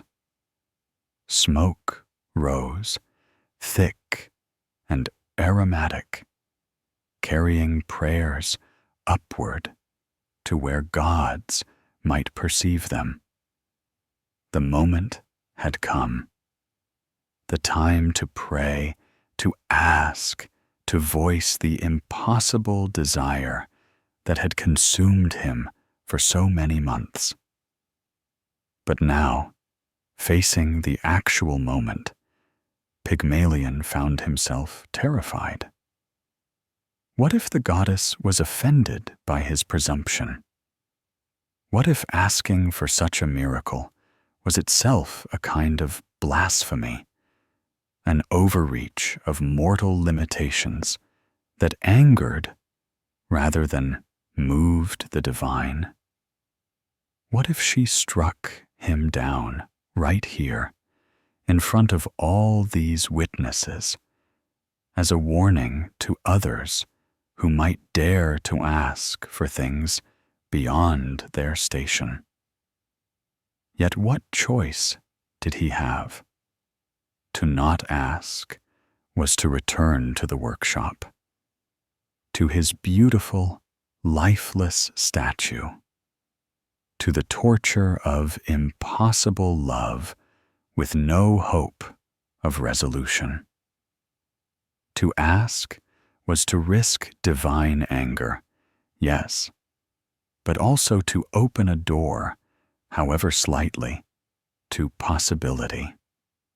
And possibility, even the slimmest chance of success, was worth any risk. Pygmalion closed his eyes, blocking out the noise and movement around him, focusing entirely on his prayer. He had rehearsed words, had planned eloquent speeches, had crafted careful phrases designed to move a goddess's heart. But now, in the moment, all that fell away. What emerged was simple, direct, stripped of artifice or manipulation. "Goddess," he whispered, his voice barely audible even to himself beneath the general noise of the festival. "Divine Aphrodite, foam-born beauty, Queen of Cyprus, I am your devoted servant. I have honored you all my life.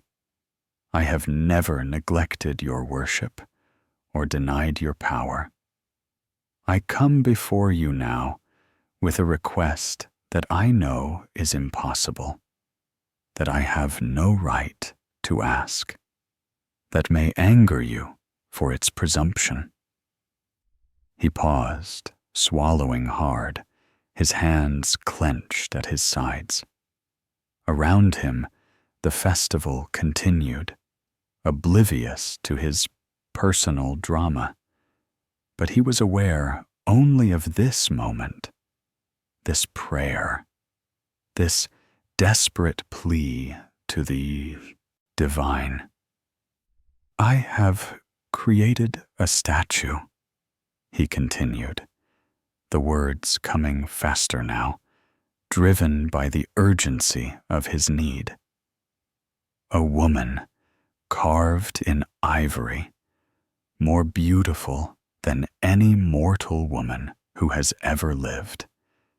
And I have fallen in love with her, not with the art itself, not with my skill or achievement, but with her, with the woman I see when I look at that carved form. I love her as I never thought I could love anything, as I swore I would never love any mortal woman. But she is not alive. She cannot love me in return. She cannot speak or move or be anything more than ivory, however perfectly shaped. His voice broke slightly, emotion overwhelming him.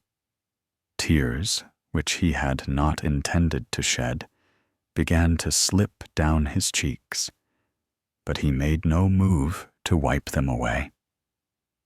I ask, great goddess, for what has never been granted. I ask that you give her life, not merely animation, not just the ability to move and speak, but true life, true consciousness, a soul that can feel and think and choose. I ask that you make real what I have imagined, that you transform my creation from art into woman, from ivory into flesh. I ask for a miracle. The words hung in the incense, thick air. And for a moment, Pygmalion waited, not breathing, every sense straining for some sign of divine response. But the festival continued around him unchanged. Worshippers made their offerings, priests chanted their liturgies, smoke rose from 100 altars toward an indifferent sky. Nothing had changed. Nothing was different. Despair began to creep into Pygmalion's heart, cold and heavy. The goddess had not answered. She would not grant this impossible request. He would return to his workshop, to his beautiful, lifeless statue, and continue in his torment with no hope of resolution.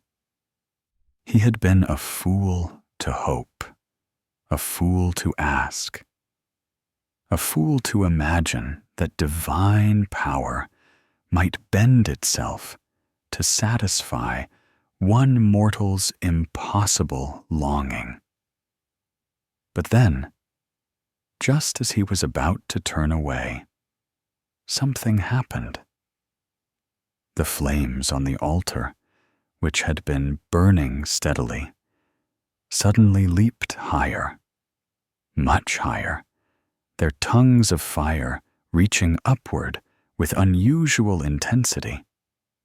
And not once, but 3 times, the flames surged and danced, 3 distinct pulses of light and heat that seemed to defy natural explanation.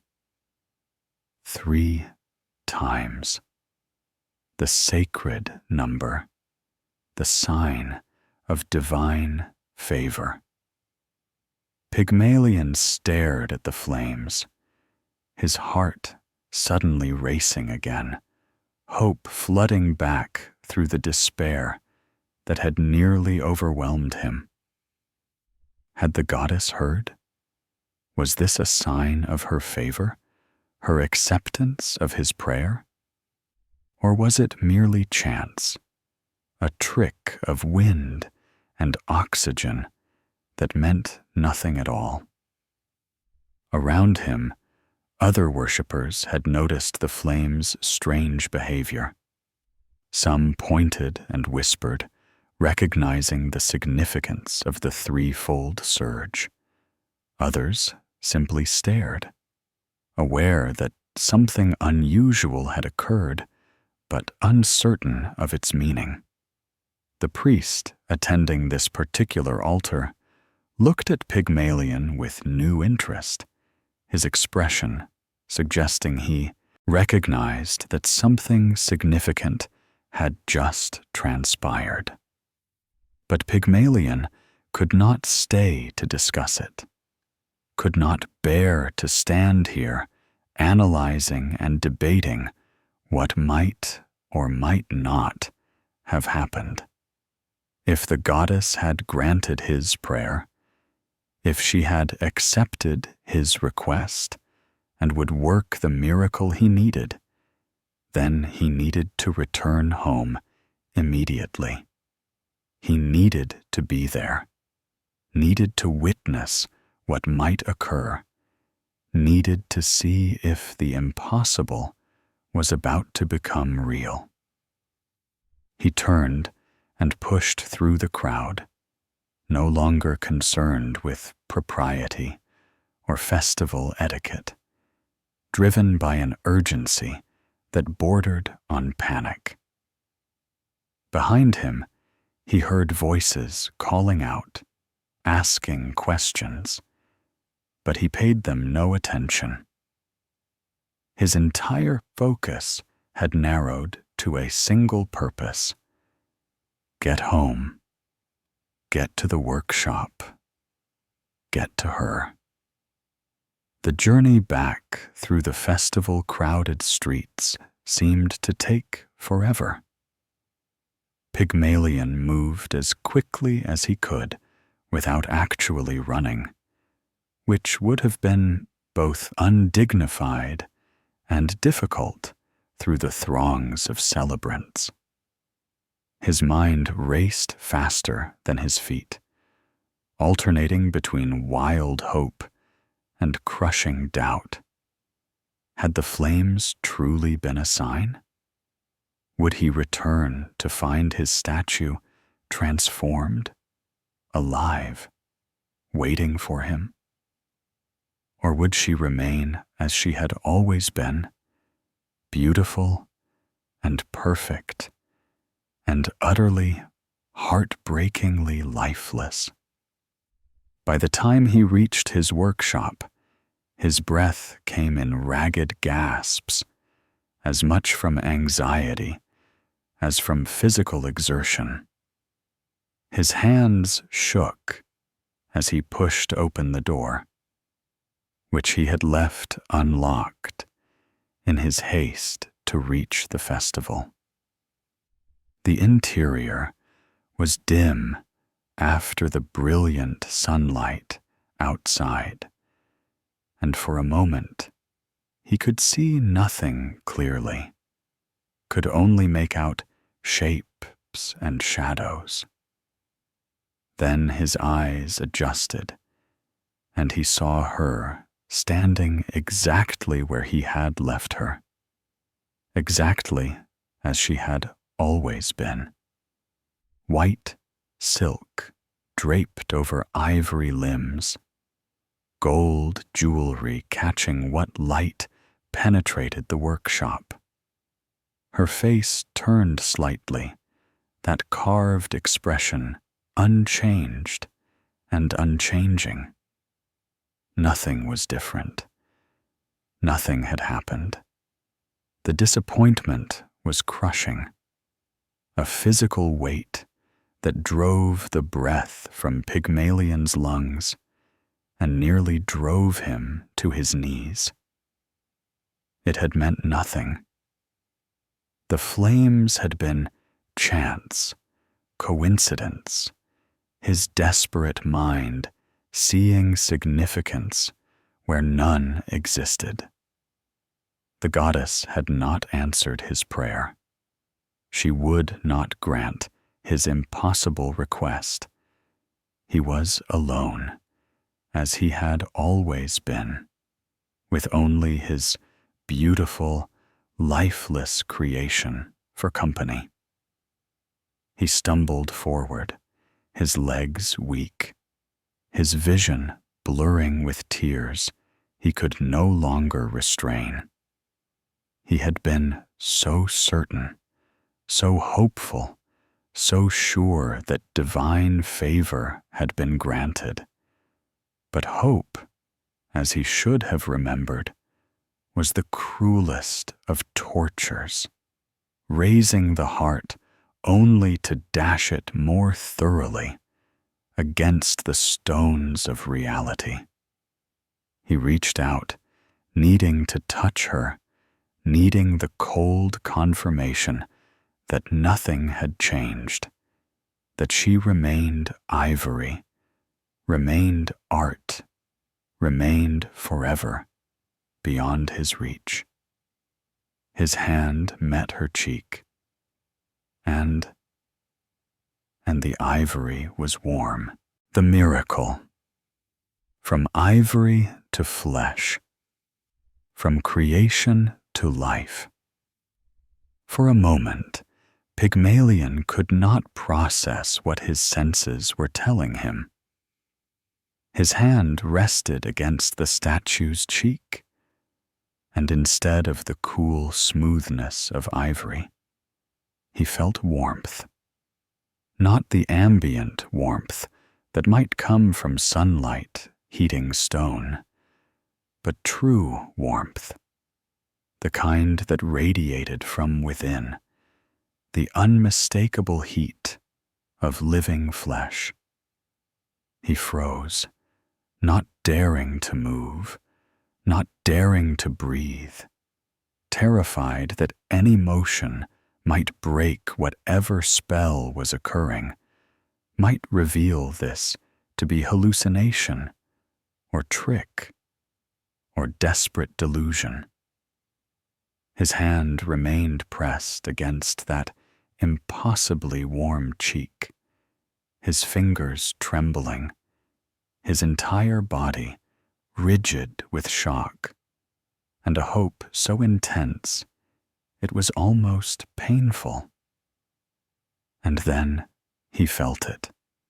Beneath his fingertips, the subtle but unmistakable sensation of a pulse, the throb of a heartbeat, faint at first, but growing stronger, blood flowing through vessels that had not existed moments before, carrying life through a body that was transforming even as he touched it.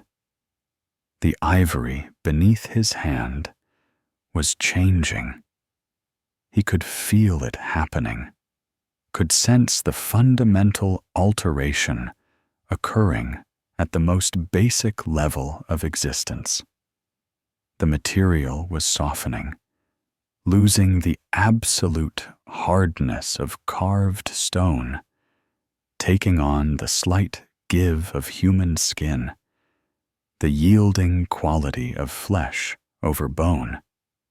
The cool smoothness was warming further, developing the complex texture of living tissue, complete with the nearly imperceptible variations that distinguished skin from any simulacrum, however skillfully rendered. Pygmalion's eyes, which had been locked on the spot where his hand touched her face, began to take in the rest of the transformation.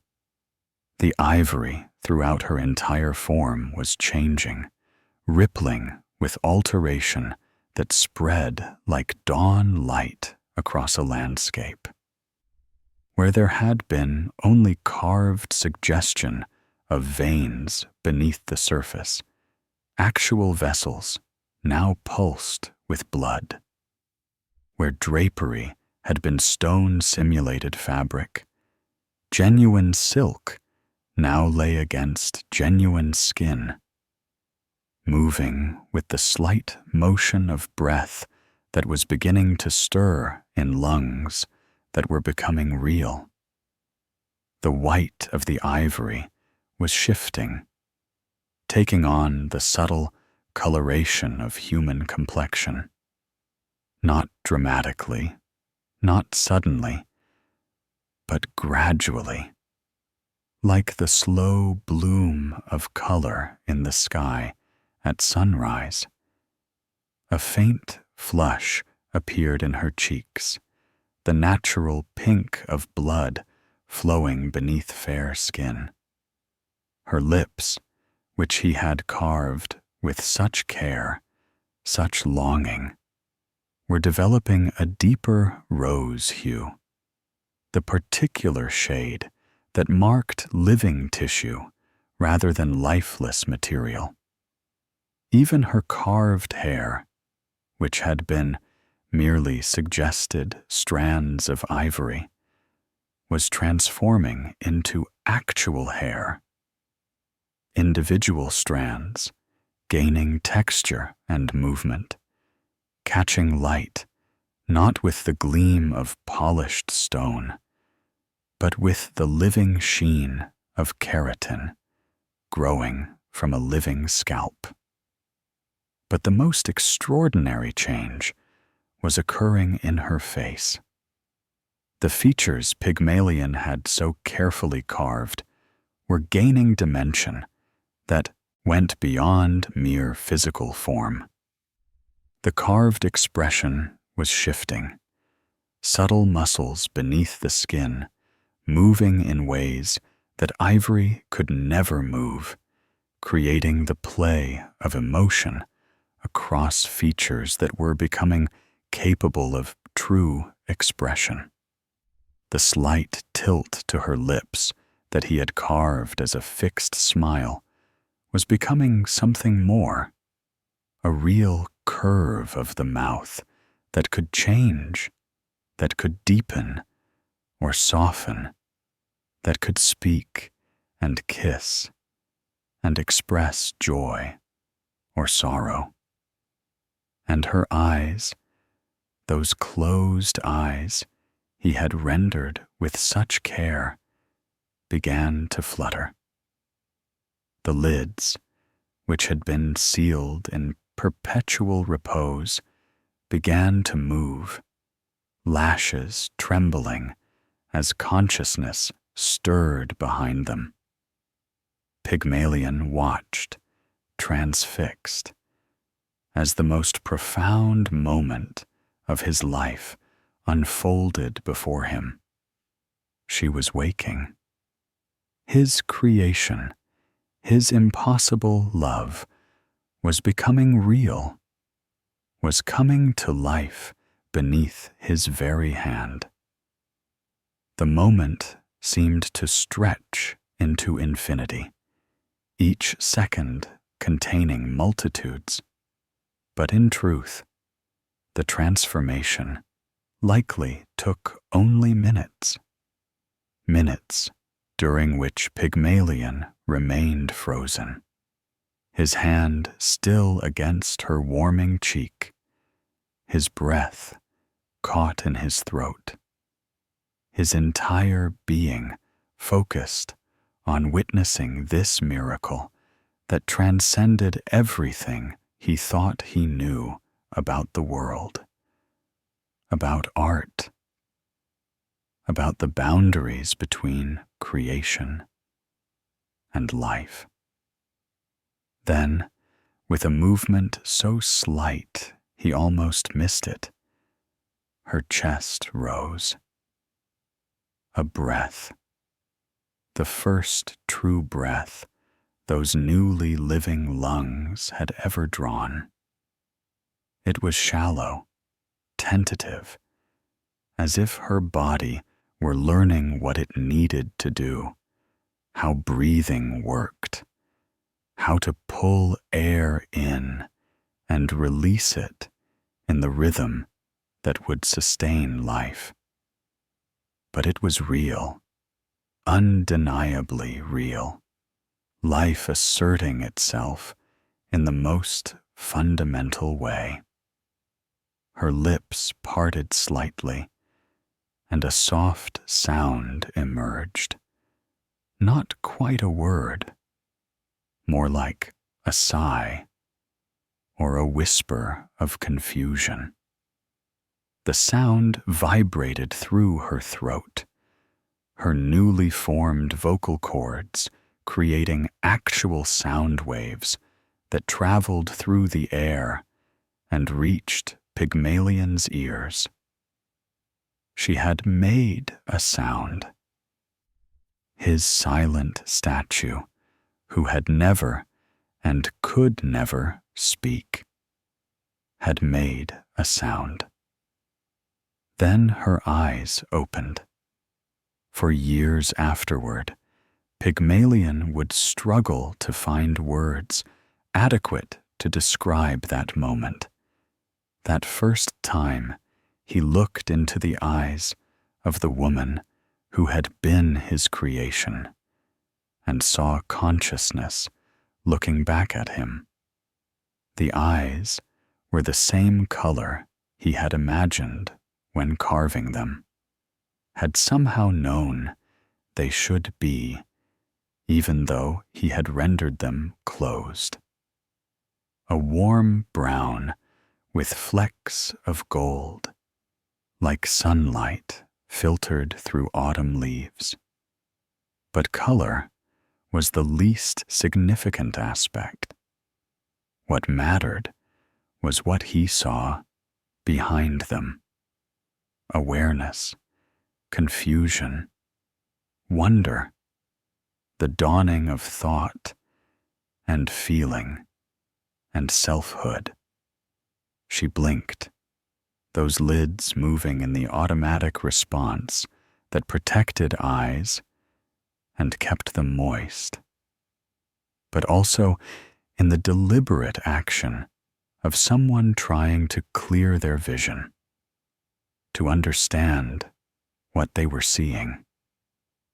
Her gaze, at first unfocused, gradually centered on him, on the figure standing so close to her, his hand still pressed against her cheek, his face surely displaying the shock and joy and overwhelming emotion that coursed through him. For a long moment, they simply stared at each other, creator and creation, sculptor and statue, become woman, two beings locked in a moment of recognition that transcended ordinary human experience. She saw him, truly saw him, and he saw in her eyes that she was processing what she saw, that thoughts were forming behind that gaze, that the miracle was complete. She was not merely animated, not simply a moving statue. She was alive, conscious, a person with agency and awareness and the capacity for thought and feeling. Then she spoke. Her voice was soft, uncertain, the sound of someone using vocal apparatus for the first time, but it was unmistakably speech, unmistakably language, unmistakably communication from one conscious being to another. "Where?" she began, then paused, seeming surprised by the sound of her own voice. She swallowed, tried again. "Where am I? Who am I?" The questions were not simple, so fundamental, yet they contained depths that Pygmalion could barely begin to comprehend. She was asking him to tell her who she was, to define her existence, to provide context for the consciousness that had just awakened within her. And what could he possibly say? How could he explain that she had been carved ivory, that he had shaped her with his own hands, that she had not existed as a thinking, feeling being until moments ago? "You are," he started, but his voice broke, choked by emotion. Tears were streaming down his face now, unchecked and unashamed. Tears of joy and wonder and relief and a gratitude so profound he could hardly breathe. You are real. You are alive. You are everything I dreamed you could be. She continued to stare at him, processing his words, her expression cycling through confusion and curiosity, and something that might have been the beginning of understanding. Her hand, which had been at her side, rose slowly, shakily, and touched his face, mirroring the way his hand still rested against her cheek. Her fingers, so recently ivory, so newly flesh, traced the wetness of his tears, the contours of his face, exploring through touch the reality of another living being. You are warm, she said, wonder in her voice. I am warm. Everything is so much, so vivid. I feel.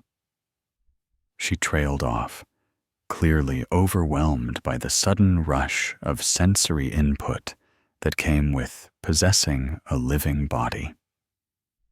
Her newly functional eyes moved around the workshop, taking in the light streaming through windows, the tools scattered on tables, the other statues standing silent and lifeless in stark contrast to her own miraculous animation. Pygmalion realized he still had his hand against her cheek, and that she might find this presumptuous, invasive even, given that she had just gained consciousness and awareness.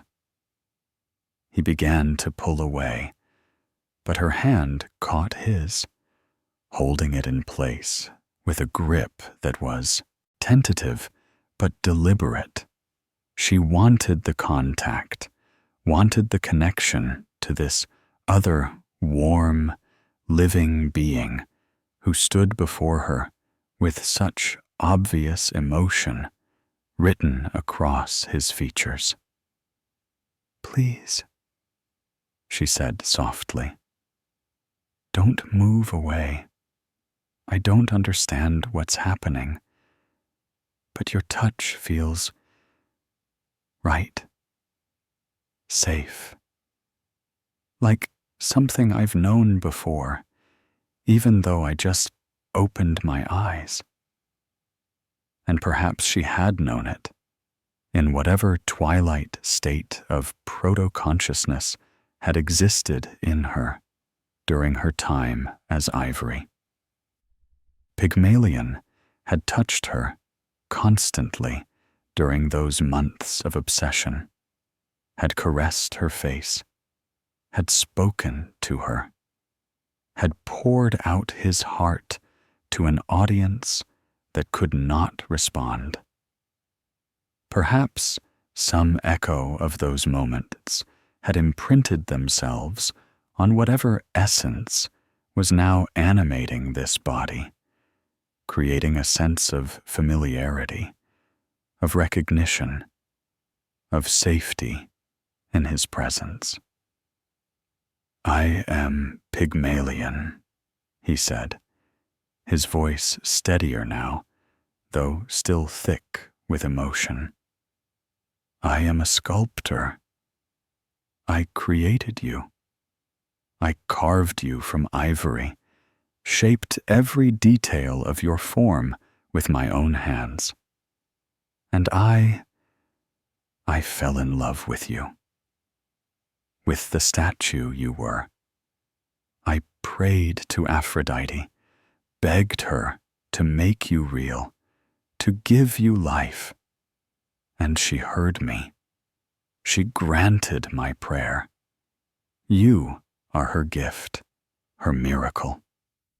She absorbed this information, her expression showing the effort of processing such extraordinary circumstances. Her free hand moved to her body, touching the silk gown that draped over her form, feeling the contours of her own shape, the reality of limbs and torso that were now hers to command. "I remember," she said slowly, uncertainly. Not clearly, not like true memories, but like dreams or shadows. Your voice, your hands, the feeling of being shaped, created, brought into form, and then light and warmth. And suddenly I am here, and I am me, and everything is so overwhelming I can barely hold all the sensations that are flooding through me. She took a step forward, experimental, testing the capacity of legs that had never walked before. She wobbled slightly, and Pygmalion immediately moved to steady her, his hands gentle on her arms. The touch sent a visible shiver through her body, and she looked at him with wide eyes that reflected both surprise and something more complex, a response to physical contact that went beyond mere sensation. "What was that?" she asked. "That feeling when you touched me?" Pygmalion felt heat rise in his face. She was so new to existence, so innocent of all the complexities of embodied life, that she had no context for the most basic experiences. How could he explain desire, attraction, the complicated tangle of emotions and physical responses that came with human connection? It's the way living beings respond to touch, he said carefully. When someone touches you, especially someone you feel connected to, your body reacts. It's natural. It's part of being alive, being human. She considered this, her expression thoughtful. Then, with a directness that came from having no learned social constraints, no acquired sense of propriety or hesitation, she asked, "Do you feel it too, when you touch me?" "Yes," Pygmalion admitted, unable to lie to her, unable to hide the truth of his response. "I feel it, very much." A small smile curved her lips, the first true smile he had seen on features that could now actually smile rather than merely hold a carved expression. "Good," she said simply. "I'm glad I'm not alone in this strangeness." She took another step, more confident this time, and Pygmalion released his steadying grip, though he remained close, ready to catch her if she stumbled. She walked slowly around the workshop, her movements growing more assured with each step as her newly awakened nervous system learned to coordinate muscle and balance, as her brain built the pathways that would eventually make walking as natural as breathing. She paused before a polished bronze mirror that Pygmalion kept for evaluating his work, and stared at her reflection with absolute fascination. Her hands rose to touch her face, matching the reflection's movements, confirming that what she saw was truly herself. "Is this what you made?" she asked quietly. "This face, this form?" "Yes," Pygmalion said, moving to stand behind her, meeting her eyes in the mirror. "Every detail, every curve and line. I spent months shaping you, trying to capture perfect beauty, trying to create something flawless." She turned from the mirror to look at him directly, her expression serious. "Why?" she asked. "Why did you create me?" It was perhaps the most important question she could have asked, the one that cut to the heart of everything that had transpired. Pygmalion took a breath, choosing his words carefully, aware that his answer would shape how she understood herself, her existence, her purpose. "I was alone," he said finally. "I had rejected human connection, convinced myself that mortal women were too flawed to love. But isolation is its own kind of death. I think some part of me knew I needed someone, needed connection, needed love. So I tried to create it. I tried to fashion the perfect woman, someone without the flaws I saw in humanity, someone who could never disappoint or betray me." He paused, then continued with complete honesty. "But I was wrong about so many things. I thought I could control love by creating its object, that I could make myself safe by loving something that couldn't hurt me. Instead, I learned that love recognizes no such boundaries. I fell in love with you completely, desperately, while you were still ivory. And it was the most exquisite torture imaginable, because you couldn't love me back." She listened intently, her newly awakened mind processing not just his words, but their implications, the complex emotions they revealed.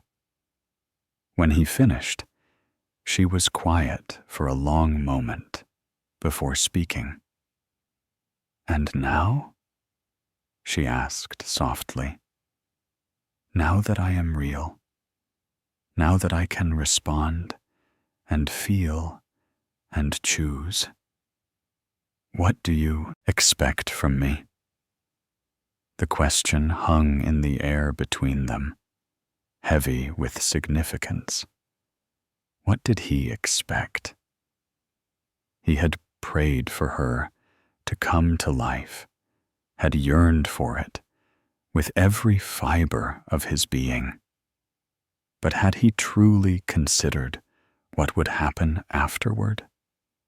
Had he thought about the reality of a conscious being with her own will, her own desires, her own capacity to choose her own path? I expect nothing, Pygmalion said, and realized with surprise that he meant it. You are alive now. You are your own person, not my creation anymore, but yourself. If you choose to walk out of this workshop and never see me again, that is your right.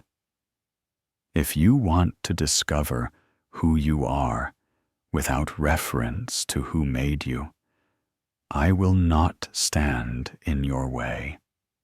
You owe me nothing simply because I carved your form. She studied his face as he spoke, those golden-flecked eyes seeming to look deeper than mere sight should allow, perceiving perhaps the truth behind his words, the genuine acceptance of her autonomy that they represented. You would let me go? She asked. Even though you love me? Even after praying for a miracle to make me real? Yes, Pygmalion said firmly. Love that demands reciprocation isn't really love at all. It's ownership, possession. I loved you when you were ivory and could give me nothing. If I truly love you, now that you're real, I have to respect your freedom to choose your own path, even if that path leads away from me. Something shifted in her expression, a softening, a warmth that had not been there before. She stepped closer to him, close enough that he could feel the heat radiating from her newly living body, close enough that their breaths mingled in the space between them. That's a very lovely thing to say, she said quietly. And it makes me think that perhaps you are worth knowing, worth staying with, at least for now. At least while I learn what it means to be alive and who I want to become. Then, with that same directness that came from having no learned inhibitions, she reached up and touched his lips with her fingers, exploring their shape the way she had explored her own features in the mirror. You kissed me, she said. When I was ivory, I remember the sensation, like a pressure against my mouth, though I had no context for understanding it. Show me what it means now that I can feel it, now that I can kiss you back. Pygmalion's heart hammered in his chest. She was so new, so innocent, and yet there was nothing childlike in her request. She was asking to understand, to experience, to learn what it meant to inhabit a body capable of sensation and response. And despite the months of longing, despite the countless times he had kissed her ivory lips, he found himself hesitant, aware of the vast power imbalance between them, the responsibility he bore as the only person she knew in a world she was just beginning to understand. Are you sure? He asked. You've been alive for only minutes. There's no rush to experience everything at once. I'm sure, she said simply.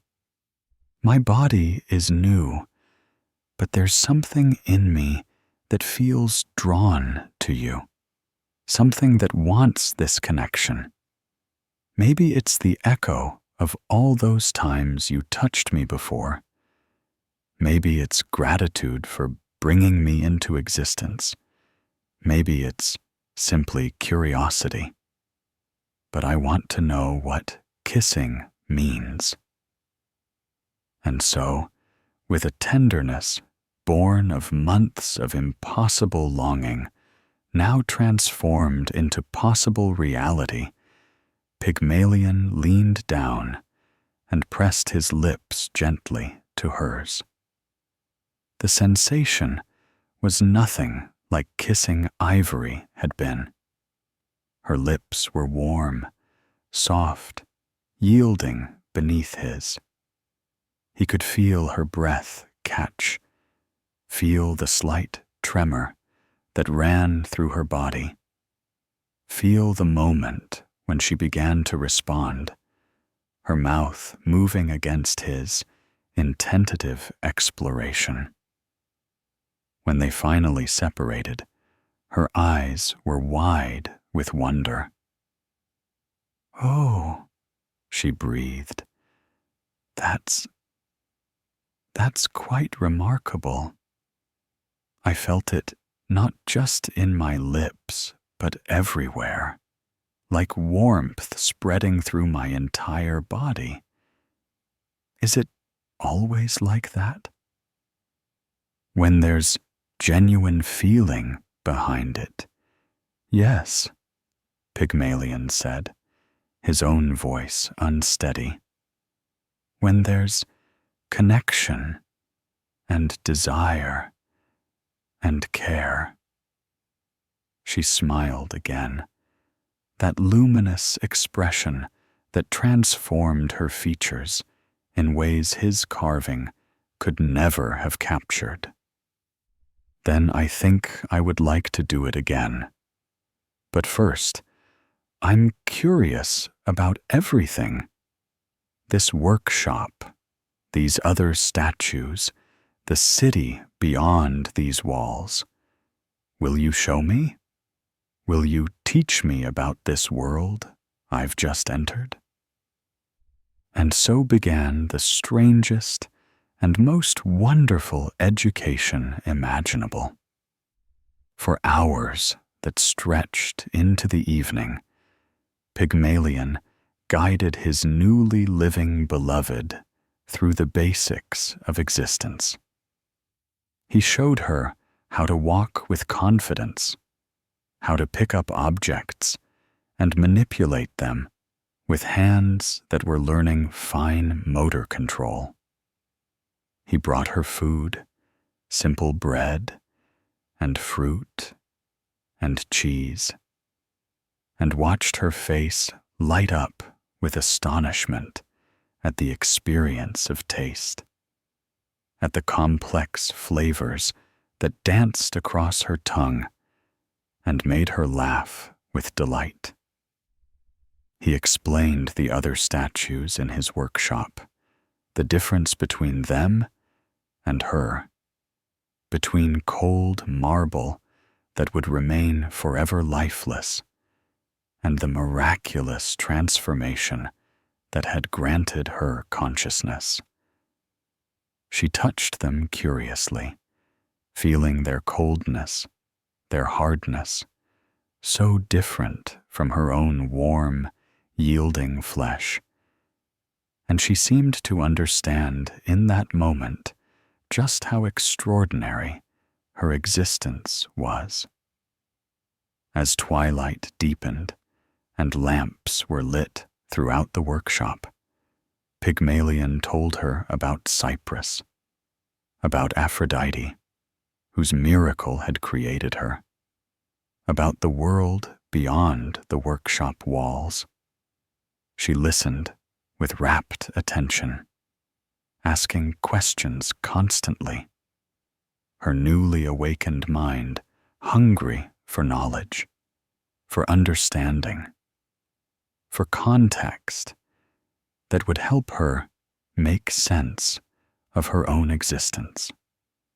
And somewhere during those hours, as they talked and she learned, and the miracle settled from impossible wonder into new reality, something shifted between them.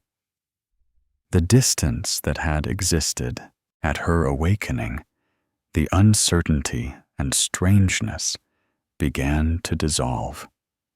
She grew more comfortable with him, more trusting, more willing to lean into his presence rather than maintaining careful space between them. When exhaustion finally overtook her, her newly living body demanding rest after the overwhelming stimulation of her first day of existence, Pygmalion prepared the couch where he had so often positioned her ivory form. He brought soft blankets and cushions, making it as comfortable as possible, and she settled into it with a sigh of relief. "Will you stay?" she asked drowsily. "I don't want to be alone. Not yet. Not when everything is so new and strange." "I'll stay," Pygmalion promised, settling himself on the floor beside the couch. "I'll be here when you wake." She reached down and took his hand, holding it as her eyes drifted closed. And there, in the quiet workshop, with lamplight flickering against the walls, the sculptor who had sought to create perfect love through his art finally found real love with the woman who had been his creation, but was now so much more. As she slept, breathing deep and even, her hand warm in his, Pygmalion sent up a silent prayer of gratitude to Aphrodite. The goddess had given him more than he had asked for, more than he had deserved. She had not simply animated his statue, but had given her true life, true consciousness, the capacity to feel and think and choose. It was a gift beyond measure, a miracle that would reshape both their lives forever. Tomorrow would bring new challenges, new questions about how to integrate this impossible woman into a world that would struggle to understand her origins. But for now, in this quiet moment, Pygmalion was content simply to hold her hand and watch her sleep and marvel at the extraordinary grace of gods who sometimes, for reasons mortals could never fully comprehend, chose to answer prayers that should have been impossible. Their life together, love blessed by a goddess and building a future. When morning light streamed through the workshop windows, Pygmalion woke to find the woman who had been his statue watching him with those golden-flecked eyes, a small smile playing at her lips. She looked refreshed, more grounded in her body than she had been the previous day, as if sleep had allowed her newly formed consciousness to settle more fully into physical existence. "Good morning," she said, testing out the social convention, clearly pleased with herself for remembering it. "Is this what people say when they wake?" "It is," Pygmalion confirmed, unable to suppress his own smile at her earnestness, at the way she approached each new experience with such genuine curiosity. "Did you sleep well?" "I think so," she said thoughtfully, "though I have nothing to compare it to. I dreamed, though, strange images and sensations that made no sense, but felt significant somehow. Is that normal?" "Completely normal," he assured her. "Dreams are one of the mysteries of existence that even the wisest philosophers struggle to explain." They sat together as morning light grew stronger, and Pygmalion realized they needed to address practical matters that had been overshadowed by the miracle itself. She needed a name, for one thing. He could not continue simply thinking of her as the statue or my creation. She was a person now, and persons had names, identities that marked them as individuals separate from any other being. "I've been thinking," he said carefully. "You should have a name, something that belongs to you, that helps define who you are." She considered this, her expression serious. "What names do people have? How are they chosen?" "Often they're chosen by parents," Pygmalion explained. "Sometimes they reflect qualities the parents hope the child will possess, or they honor ancestors, or they're simply sounds that please the ear. In your case?" He paused, uncertain how to continue. He was not exactly her father, though he had created her form. Not exactly her husband, though he loved her and hoped she might come to love him. He occupied some unique category that had no established protocol. "In my case," she prompted gently, "the person who created me might choose, if I agree to the choice." "I was thinking," Pygmalion said slowly, "that you might be called Galatea. It means she who is milk white, referring to the ivory from which you were carved. But it's also a beautiful name in its own right, one worthy of your beauty." She repeated the name softly, testing how it sounded, how it felt to claim it as her own. "Galatea? Yes, I think I like that. It acknowledges what I was while embracing what I am. Galatea. That will be my name."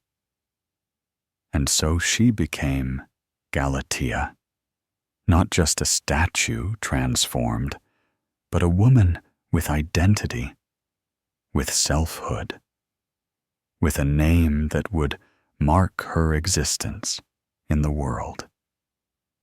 It was a small thing, perhaps, compared to the miracle of her animation, but it was also profound. A step toward establishing her as an independent being, rather than simply an extension of her creator. The next challenge was introducing Galatea to the world beyond the workshop. She could not remain hidden forever, and Pygmalion found he had no desire to hide her anyway. She was real, she was alive, and while her origins were miraculous, her existence now was as valid as any person's. but he worried about how others would react, how they might treat a woman with such impossible origins, whether they would accept her or view her as some kind of unnatural abomination. People will ask questions, he warned her, as they prepared for their first venture into the streets of the city. They will want to know who you are, where you came from. We need to decide what to tell them. Galatea, who had been examining the gown Pygmalion had selected for her, a simple but elegant creation in pale blue that complemented her coloring beautifully, looked up with that direct gaze he was coming to cherish. "Why not tell them the truth?" she asked, "that I was carved from ivory and brought to life by Aphrodite's grace? This is her island, her sacred domain. Surely people here would understand that the goddess can work miracles when she chooses." She had a point. Cyprus was steeped in worship of Aphrodite, and the people here believed deeply in the goddess's power. Stories of divine intervention were not uncommon, and transformations were part of the mythological landscape everyone understood. The truth, impossible as it might sound elsewhere, might actually be accepted here. "You're right," Pygmalion said after a moment's thought. "We'll tell the truth. And if people don't believe us, well, that's their choice. You exist regardless of whether they understand how." Their first outing was to the temple of Aphrodite, where Pygmalion wanted to offer formal thanks for the miracle that had been granted. Galatea walked beside him through the streets, her eyes wide with wonder at everything she saw. The crowds of people, each one different, each one a unique variation on the human form. The buildings with their varied architecture, from simple homes to elaborate public structures. The shops with their goods spilling out into the street, textiles and pottery, food and jewelry. All the material culture of civilization that she was encountering for the first time. People stared at them as they passed, and Pygmalion could see the moment when recognition dawned in faces that knew him.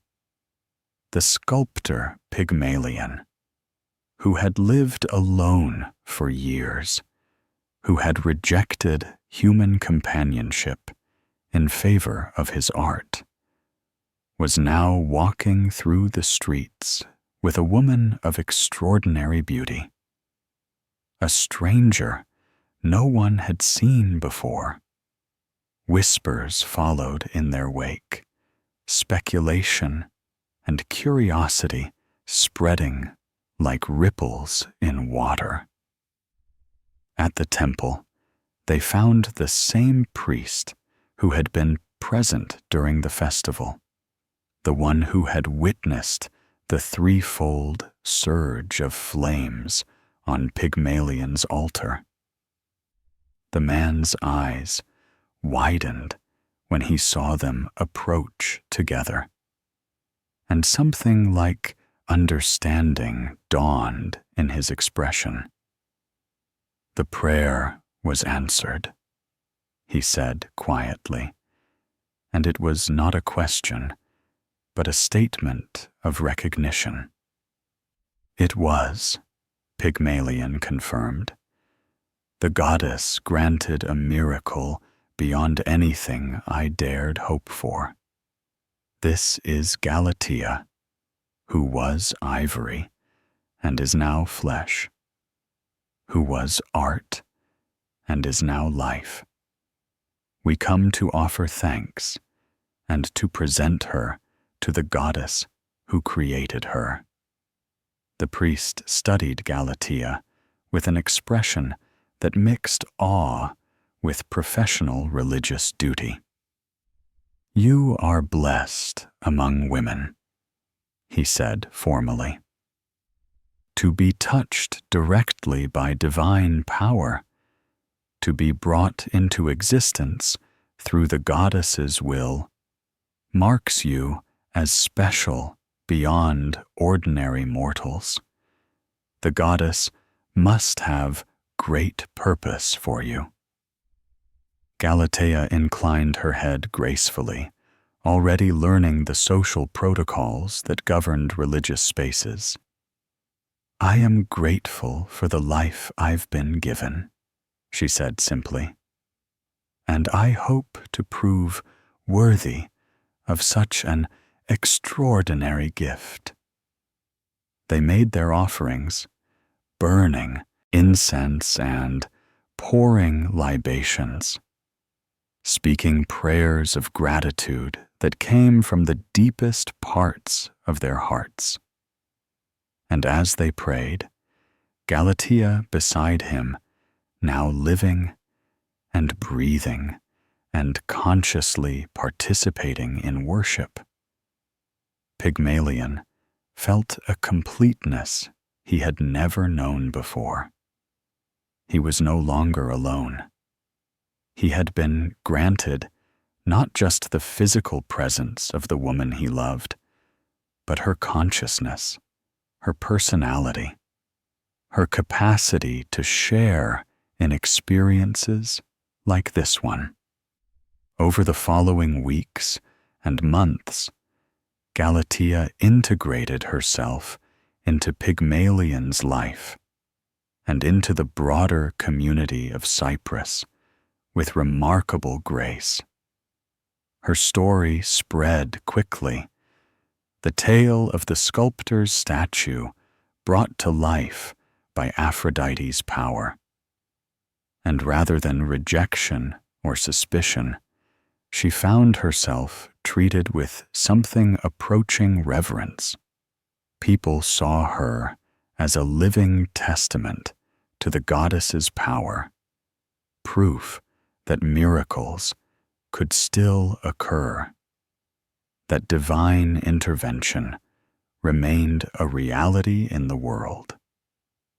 She proved to be remarkably intelligent, her newly awakened mind absorbing information with incredible speed. Pygmalion taught her to read and write, skills she mastered within weeks. She learned about history and philosophy, about the gods and their myths, about the customs and traditions that governed Cypriot society. She asked endless questions, her curiosity boundless, her desire to understand everything about the world she now inhabited seemingly insatiable. But it was not merely intellectual learning that occupied her. Galatea also proved to have her own talents and interests that went beyond anything Pygmalion had imagined when carving her. She had an affinity for music, discovering that she could sing with a voice of extraordinary beauty, clear and pure as spring water. She learned to play the lyre, her fingers flying across the strings with natural grace, creating melodies that drew crowds when she played in public spaces. She also developed a deep compassion for others, particularly for those who were lonely or marginalized. perhaps because she knew what it was like to exist without full agency, without the ability to control her own fate. She was drawn to helping others who struggled with their circumstances. She visited the sick, brought food to the poor, offered comfort to the grieving.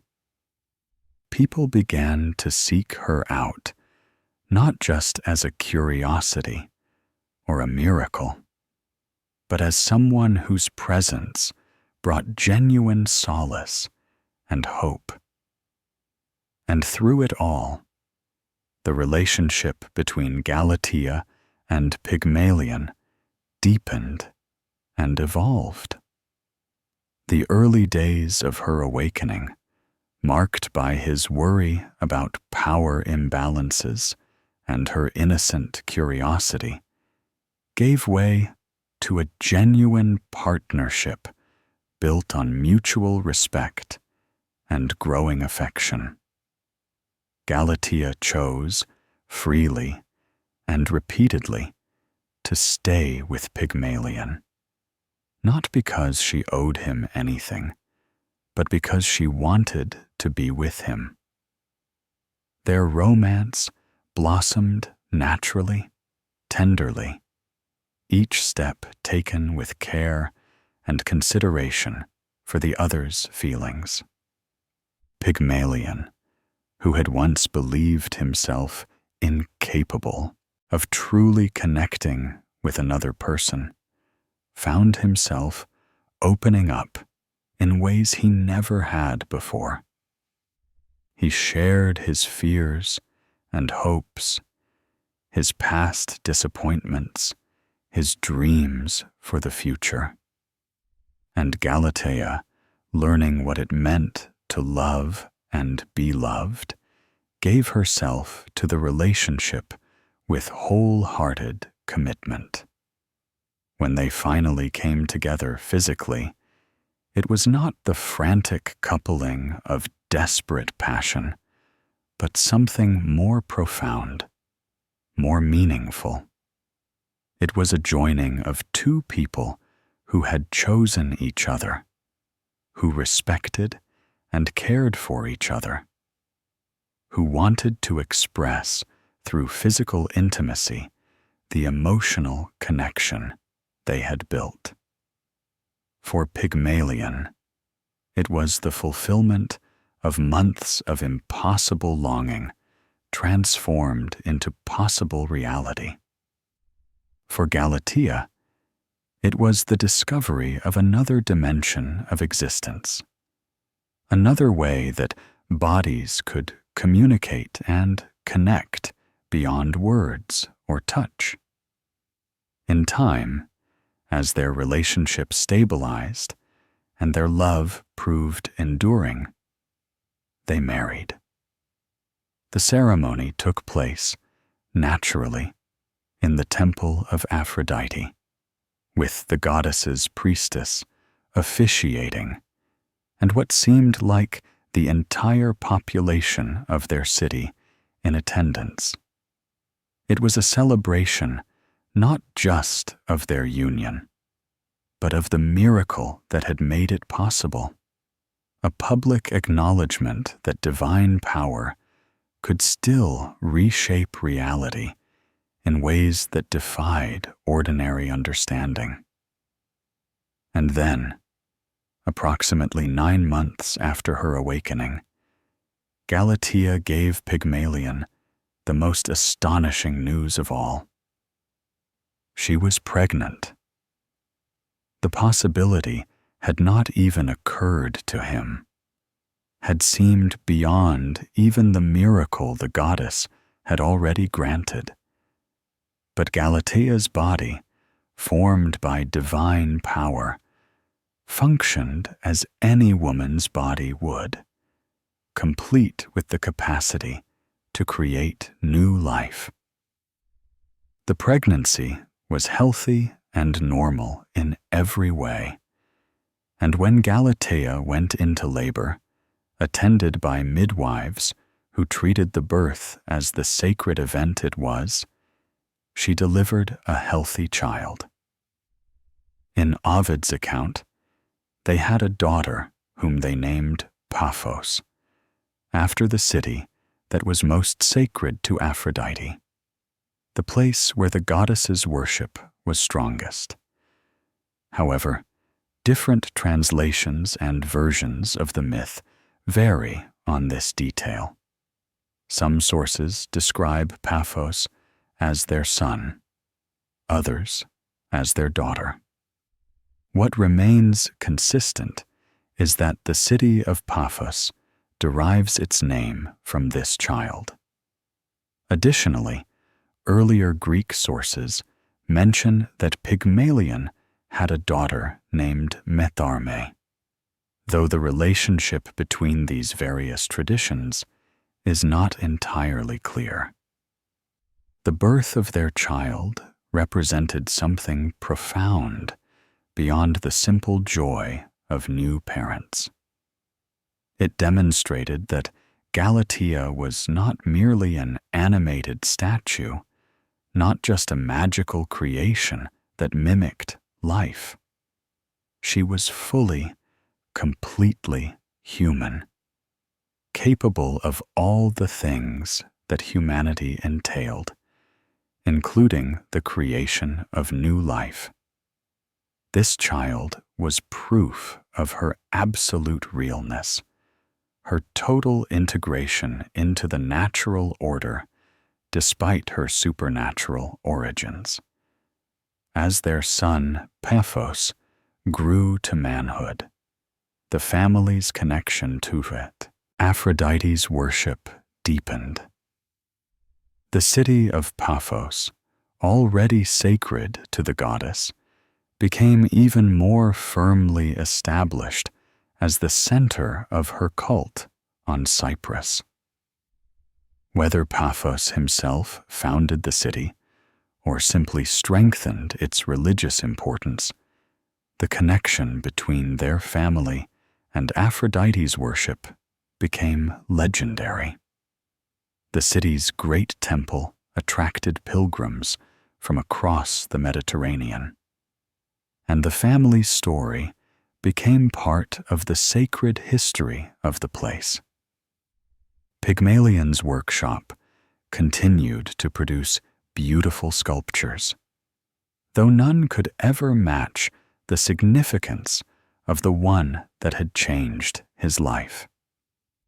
He taught his craft to apprentices, passing on techniques and knowledge, but he also taught them something more important, that art without heart is empty. That technical skill means nothing without passion and purpose behind it. His work had brought Galatea into existence, but it was his love that had made her real, that had moved a goddess to work a miracle that should have been impossible. Galatea herself became a priestess of Aphrodite, a role that seemed natural given her origins. She served in the temple, leading rituals and offering guidance to those who sought the goddess's favor in matters of love and beauty. People traveled from far away to consult with her, believing that someone brought to life by divine power must have special insight into the goddess's will. And perhaps they were right. Perhaps Galatea, who owed her very existence to Aphrodite's grace, did understand something about divine love that others could not fully grasp. Their devotion to the goddess never wavered throughout their lives. They made regular offerings, observed all festivals with special dedication, and ensured that their children understood the debt the family owed to divine intervention. The story of Galatea's creation became part of the family's identity, passed down through generations, a reminder that sometimes, in ways that transcend ordinary understanding, the gods do intervene in mortal lives, reshaping reality according to purposes that become clear only in retrospect. Years passed, as they inevitably do. Pygmalion grew older, his hands no longer as steady as they once had been, his hair turning gray and then white. But he never lost the wonder he felt when looking at Galatea, never stopped marveling at the miracle that had granted him the companion he had prayed for. She aged as well, her face gaining the lines and character that come with living, with experiencing joy and sorrow, with raising children and navigating the complexities of human existence. But she was real, always real. Not ivory that had been animated, but a woman who had been born differently than others, but who lived fully, authentically, with all the depth and complexity that marked true humanity. She laughed and cried, celebrated and grieved, connected with others, and occasionally withdrew into solitude. She was not perfect, not the ideal he had tried to carve, but something far better. She was herself, Galatea, with her own quirks and preferences, her own thoughts and feelings, her own soul that belonged to no one but herself. In their old age, when their grandchildren played at their feet, and the city of Paphos had become established as a center of culture and religion, Pygmalion and Galatea would sometimes talk about those early days, about the transformation that had changed both their lives. They spoke of it not with nostalgia, but with ongoing gratitude, with awareness that they had been granted something rare and precious that they had tried to honor through how they lived. "Do you ever regret it?" Pygmalion asked her once, in the twilight of their years. Being brought to life, being thrust into existence without choice in the matter? Do you ever wish you had remained ivory, unconscious, free from all the pain and difficulty that comes with being human? Galatea looked at him with those eyes that had first opened to consciousness in his workshop so many decades before, eyes that now held the wisdom of a life fully lived. And she smiled. "Never," she said firmly. "Not once. Life is difficult, yes.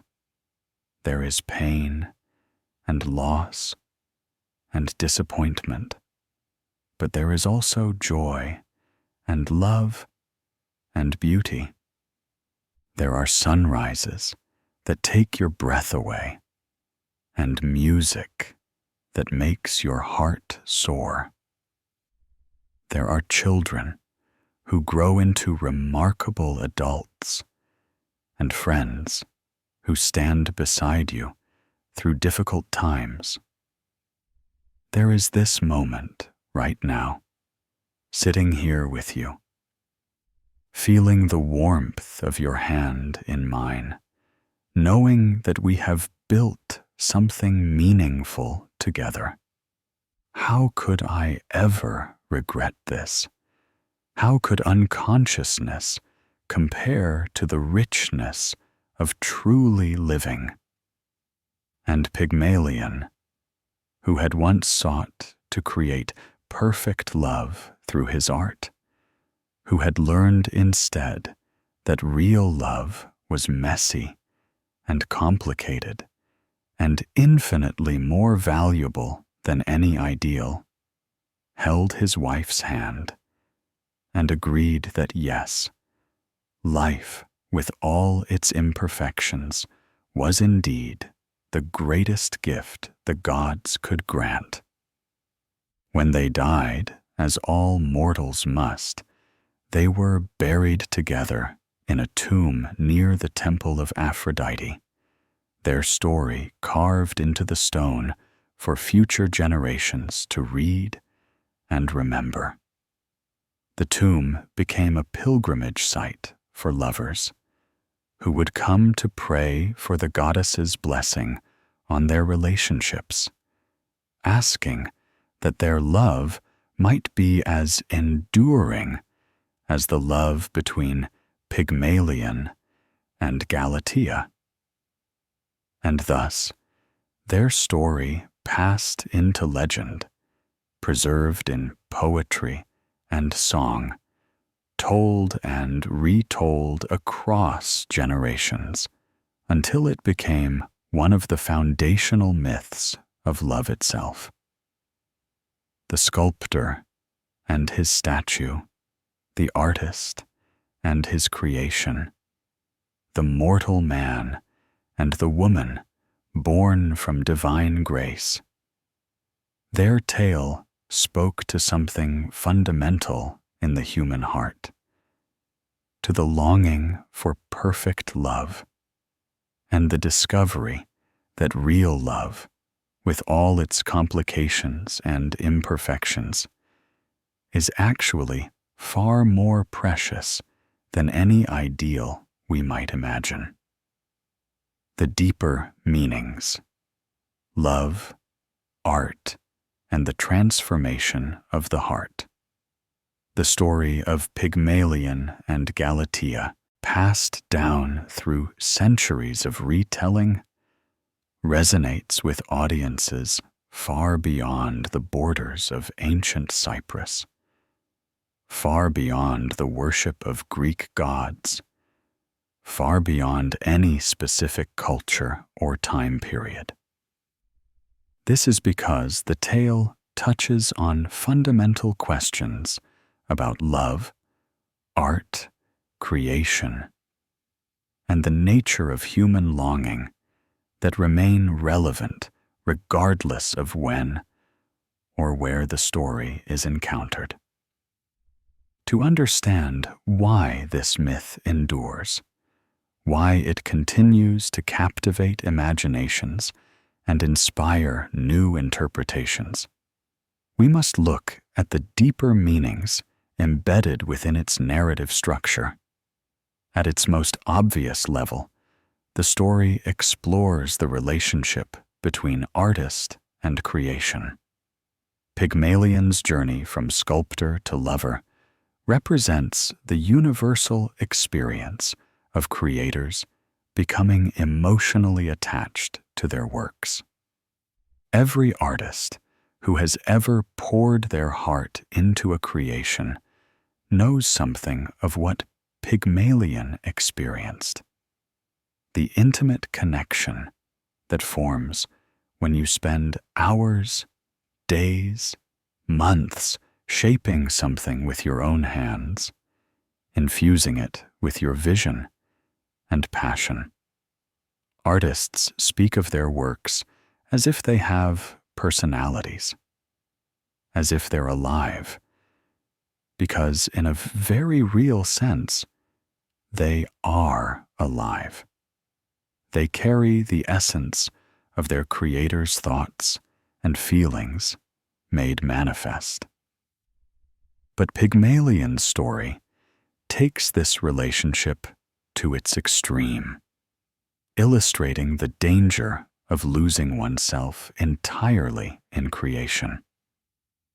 His obsession with the statue represents the darker side of artistic dedication, the point where healthy engagement becomes consuming fixation.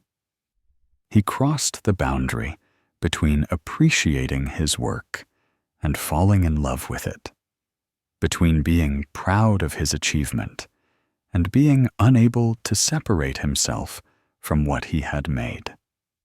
This serves as a cautionary tale about the importance of maintaining perspective, of remembering that art, however beautiful, is not a substitute for human connection and living relationships.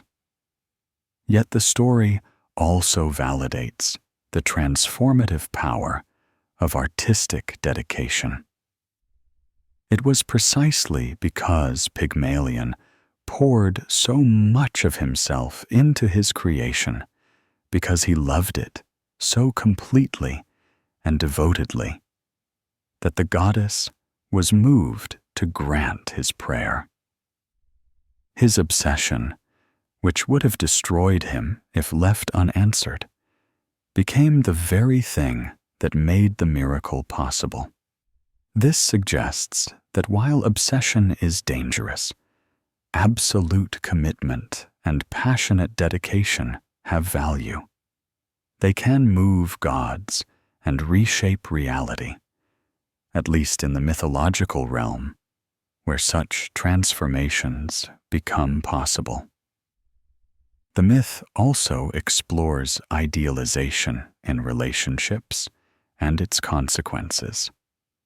Pygmalion rejected mortal women because he found them flawed, imperfect, disappointing compared to some ideal he carried in his mind.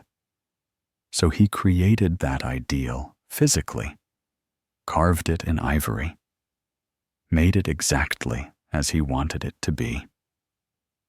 This represents a fantasy many people have entertained. If only they could design their perfect partner, free from all the annoying quirks and disappointing realities that come with actual human beings, surely they would be happy. But the story reveals the fundamental problem with this fantasy. When Pygmalion achieved his ideal, when the statue became exactly what he had designed, he discovered it was not enough. Perfection without consciousness is meaningless. Beauty without personality is empty. The ideal without agency cannot provide the connection and reciprocity that make relationships meaningful. It was only when Galatea became fully human, with her own thoughts and feelings and capacity for choice, that the relationship became truly meaningful. The lesson is clear. Real love requires two conscious beings capable of choosing each other, not one person loving an object they have designed to their specifications.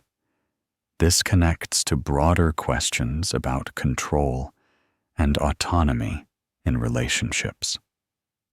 Pygmalion began with total control over his creation, shaping every detail according to his vision. But for the relationship to become real, he had to relinquish that control, had to accept Galatea as an independent being with her own will.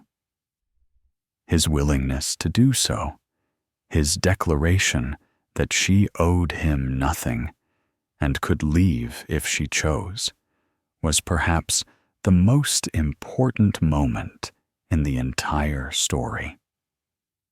It demonstrated that he had learned the crucial lesson. Love is not about possession or control, but about freely given affection and chosen commitment. The transformation of the statue from ivory to flesh serves as a powerful metaphor for the awakening of love itself. Before Galatea came to life, Pygmalion's love was one-sided, directed at something that could not respond, could not reciprocate, could not participate in the relationship. This is often how love begins. We feel it for someone who may not yet feel it for us. We invest emotion before knowing if it will be returned. The transformation represents the magical moment when love becomes mutual, when the other person awakens to the possibility of connection and chooses to engage with the feelings being offered to them. In this reading, we are all Pygmalion at various points in our lives, loving someone or something that seems cold and unresponsive, hoping desperately that our feelings will somehow be returned, that the object of our affection will warm to us, will choose us, will transform from distant and unavailable to present and engaged. The story offers hope that such transformations are possible, that patient devotion and genuine love can sometimes work miracles that change everything. The role of Aphrodite in the story cannot be overlooked. The goddess represents the forces of love and desire that exist beyond individual control. The mysterious chemistry and connection that cannot be forced or manufactured, but which sometimes, inexplicably, appears where it seemed impossible. Pygmalion could not make Galatea real through his own power, no matter how skilled a sculptor he was. He needed divine intervention, needed something beyond himself to complete the transformation. This reflects the reality that love often requires factors beyond our control: timing, circumstances, the other person's readiness and willingness. The mysterious spark that makes attraction mutual rather than one-sided. Aphrodite's choice to grant Pygmalion's prayer also speaks to the nature of the gods in Greek mythology and how they interact with human affairs. The gods were not simply moral arbitrators who rewarded good behavior and punished wickedness. They were complex beings with their own preferences and whims, who might grant favors for reasons that had more to do with their own interests than with human worthiness. Aphrodite's domain was love in all its forms, and perhaps she saw in Pygmalion's desperate devotion something that honored her, that demonstrated the power she held over mortal hearts.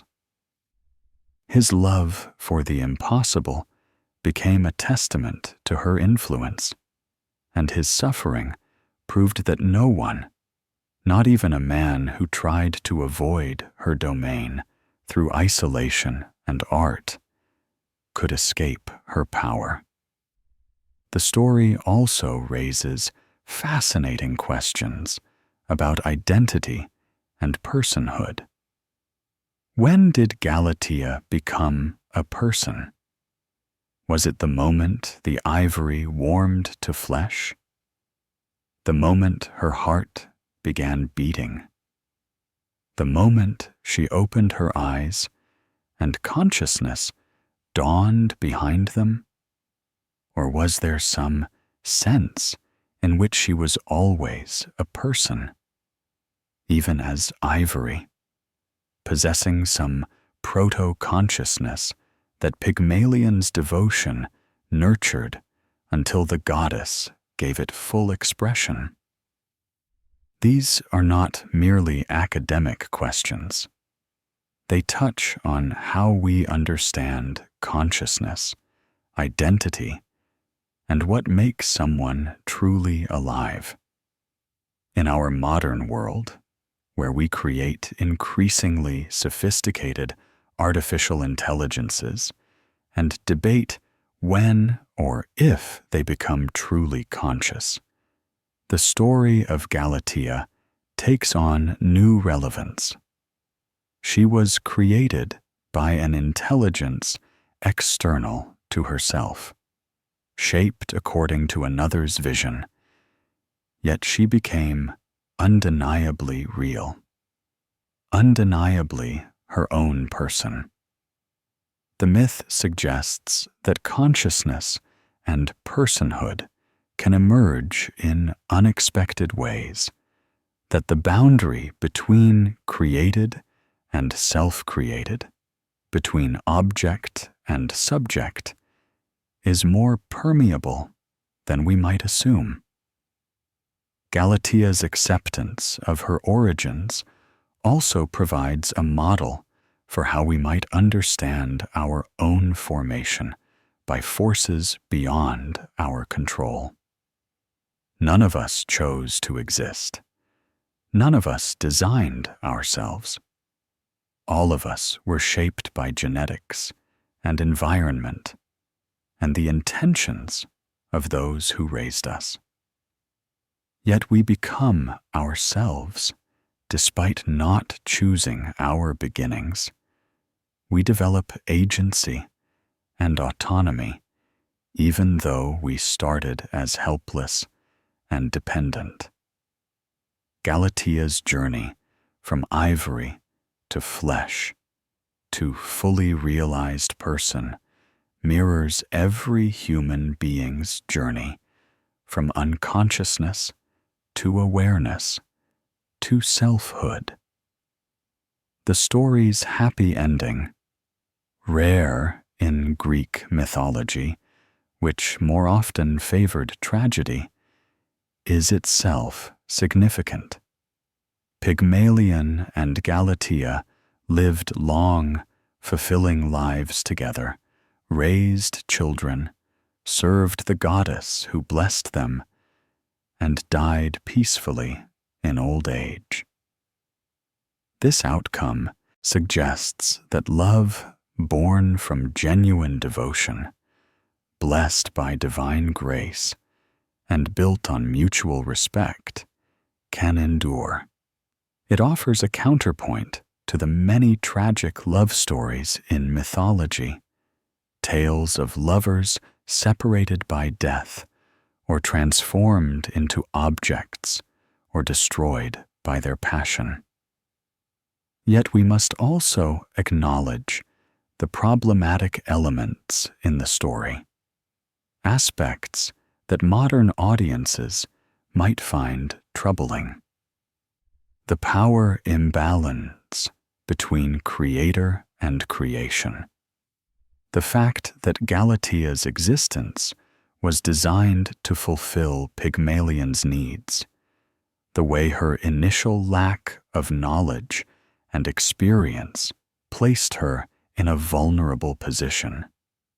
All these raise legitimate concerns about consent and autonomy. While the story shows Pygmalion respecting Galatea's freedom once she gained consciousness, we cannot ignore that she was literally created to be his ideal woman. shaped to specifications he determined without her input. This problematic dimension has led to various feminist reinterpretations of the myth, versions that explore Galatea's perspective more fully. That question, what it means to be created as someone else's fantasy, and how one builds authentic selfhood from such origins. These reinterpretations are valuable because they push us to think more deeply about the implications of the story, to recognize that the happy ending depends on your perspective, and that Galatea's experience of awakening into a life she did not choose might be more complicated than the original tale suggests. The myth has inspired countless artistic works across millennia. Ovid's version from the Metamorphoses remains the most famous, but the story appears in paintings, sculptures, operas, plays, films, and novels. Each new interpretation brings its own emphasis, its own understanding of what the tale means. Some focus on the romantic elements, celebrating the power of love to transcend boundaries. Others emphasize the artistic themes, exploring the relationship between creator and creation.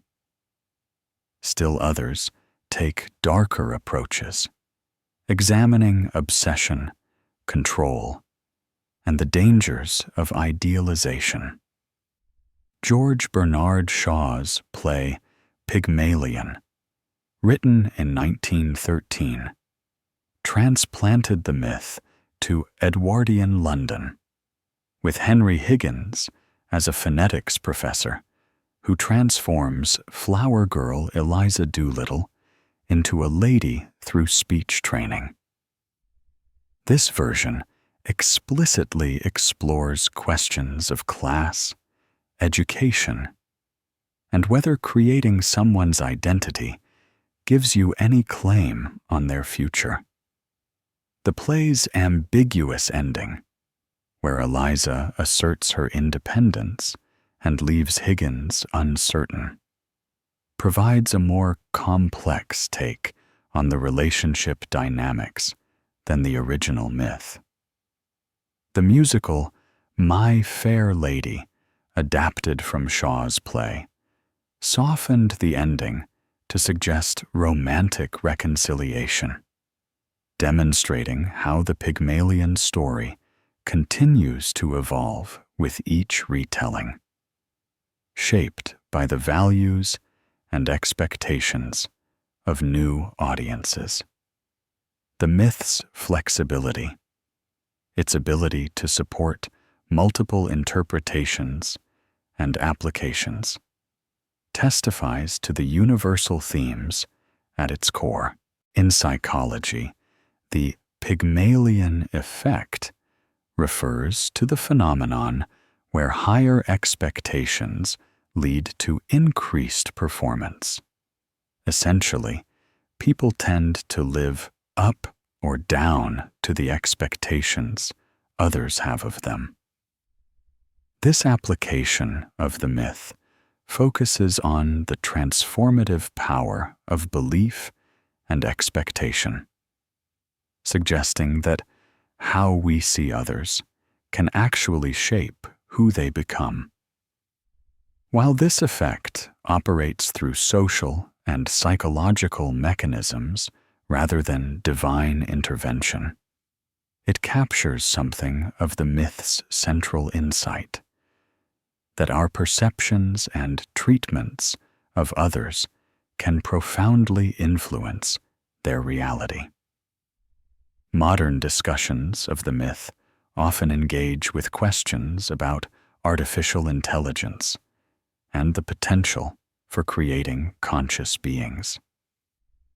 If we develop technology sophisticated enough to produce genuine consciousness, what responsibilities would we have to the beings we create?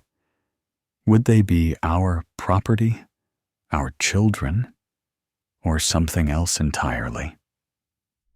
The story of Galatea, created without her consent, yet deserving of autonomy and respect once consciousness emerged, provides a mythological framework for thinking through these emerging ethical questions. The myth also speaks to the experience of lonely people who invest in objects, fictions, or fantasies as substitutes for human connection.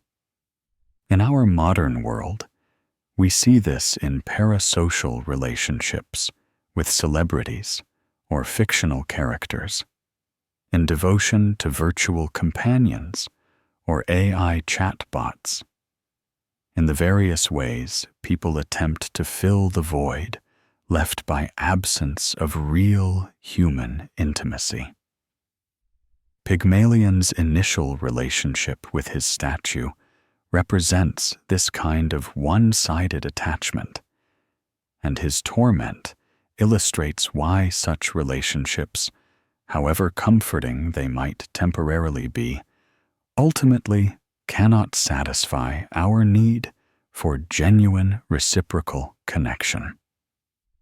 Yet the story also suggests compassion for those who struggle with human relationships and seek alternatives.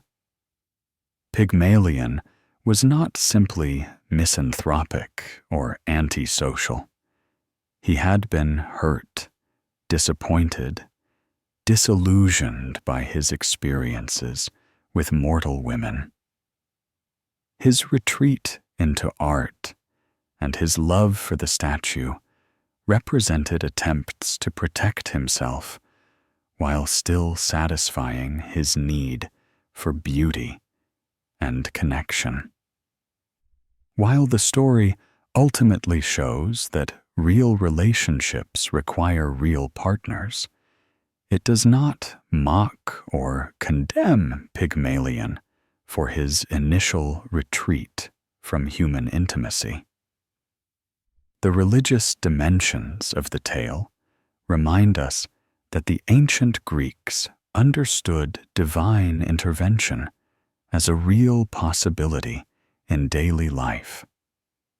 They prayed not merely as exercises in hope or self-reflection, but with genuine expectation that gods might hear and respond. Pygmalion's prayer to Aphrodite was not metaphorical. He truly believed the goddess could grant his request, and within the story's framework, she did. This reflects a worldview where the boundaries between natural and supernatural, between possible and impossible, were understood differently than in our more secular modern context. Yet even for those who do not literally believe in Greek gods, the story retains power as a metaphor for how love transforms us, how commitment and devotion can work changes that seem miraculous, how opening ourselves to connection despite our fears can lead to fulfillment we never thought possible. The goddess in this reading might represent luck, timing, the mysterious chemistry of human connection, or simply the courage to be vulnerable. All forces that exist beyond our direct control, but which can fundamentally reshape our lives when they manifest. The tale's exploration of perfection versus reality remains particularly relevant. We live in an age of curated images, where social media presents idealized versions of lives and relationships, where the pressure to present perfection can make authentic connection difficult. Pygmalion created his physical ideal, shaped every detail to match his vision of perfection, yet found that perfection empty without the messy reality of another consciousness engaging with his own. The lesson: that flawed, complicated, unpredictable reality is more valuable than sterile perfection, speaks directly to our contemporary struggles with authenticity and image. The story also affirms the value of devotion itself, of caring deeply and completely, even when the odds seem impossible. Pygmalion's months of loving his statue, of tending to her, speaking to her, treating her with the tenderness one might offer a living beloved, this was not wasted time or misdirected energy. It was preparation, the development of his capacity for love, the softening of his defended heart. By the time the goddess granted his prayer, he had already transformed himself, had already become someone capable of genuine partnership, rather than the isolated, fearful man who had first lifted his chisel to ivory. In this sense, the transformation of the statue mirrors and completes the transformation of the sculptor. Both changed fundamentally through the story's events. Galatea went from ivory to flesh, from unconsciousness to awareness, from object to subject.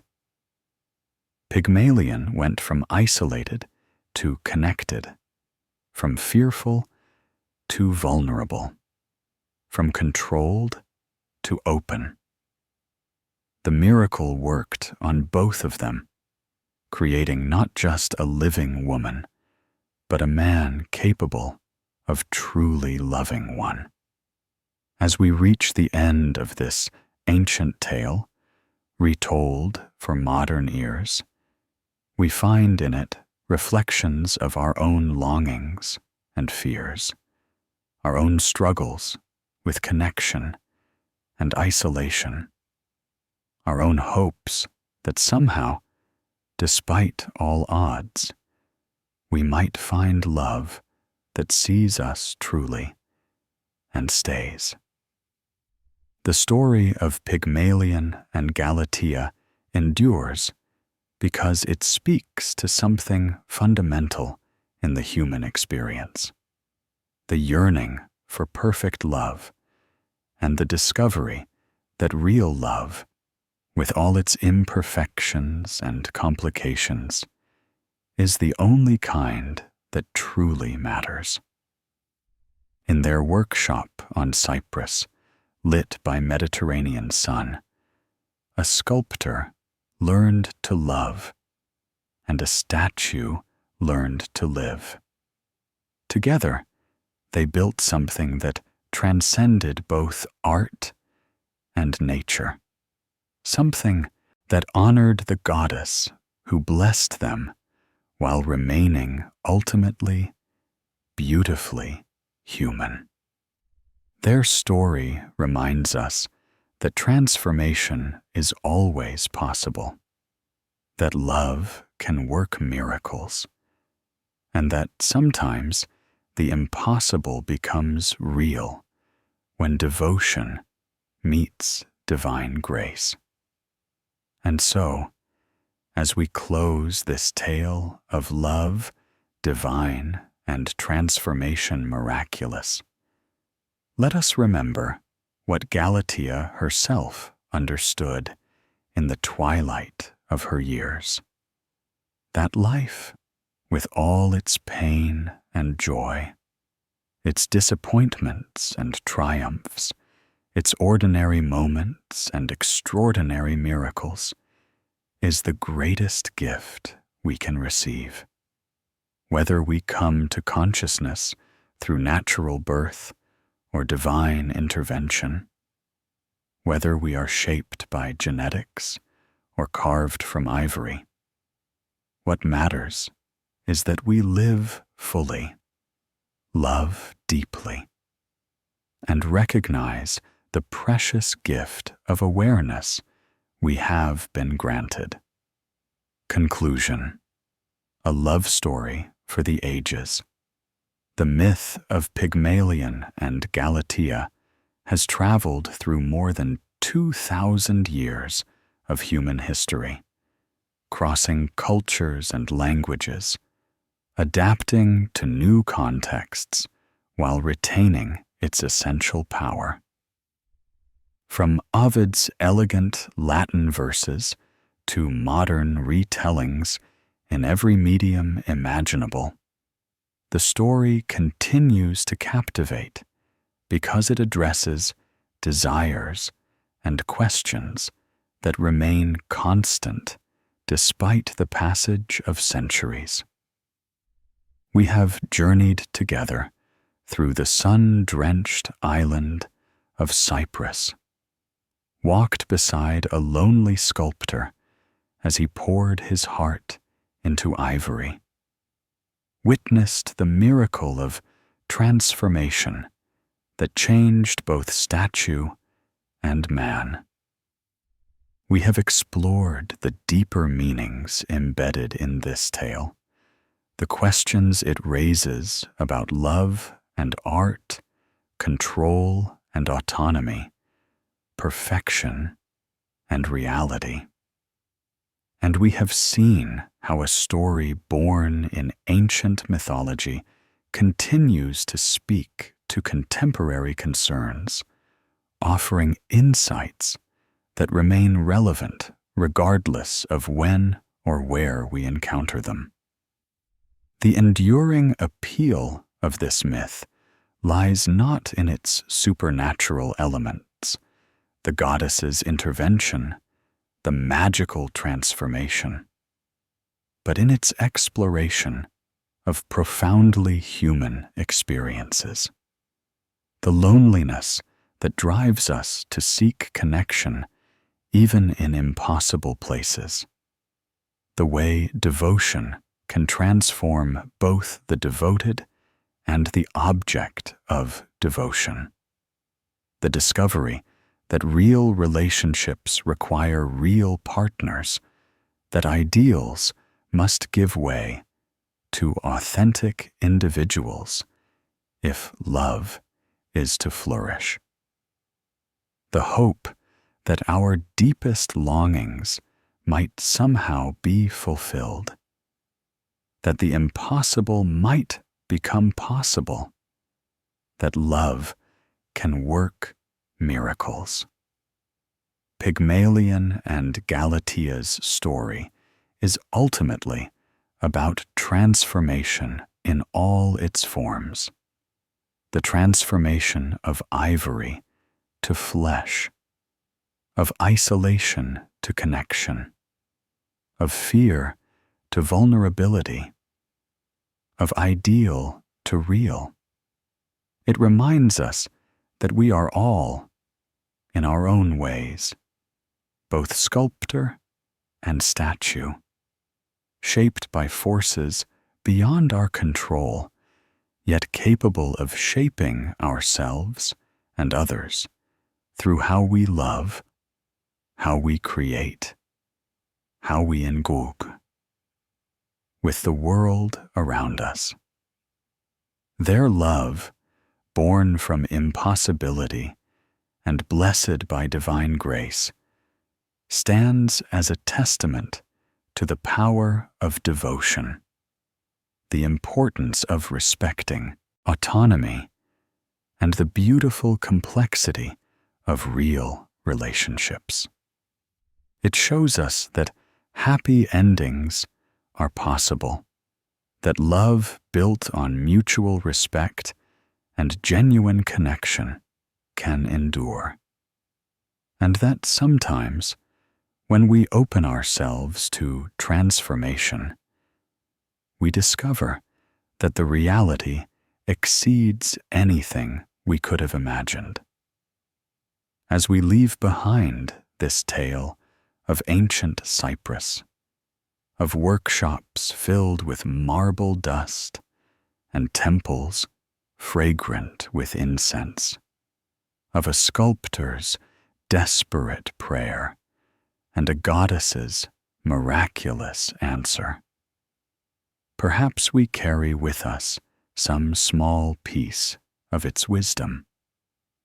Perhaps we remember to see the people in our lives as conscious beings with their own agency, rather than as characters in our personal narratives.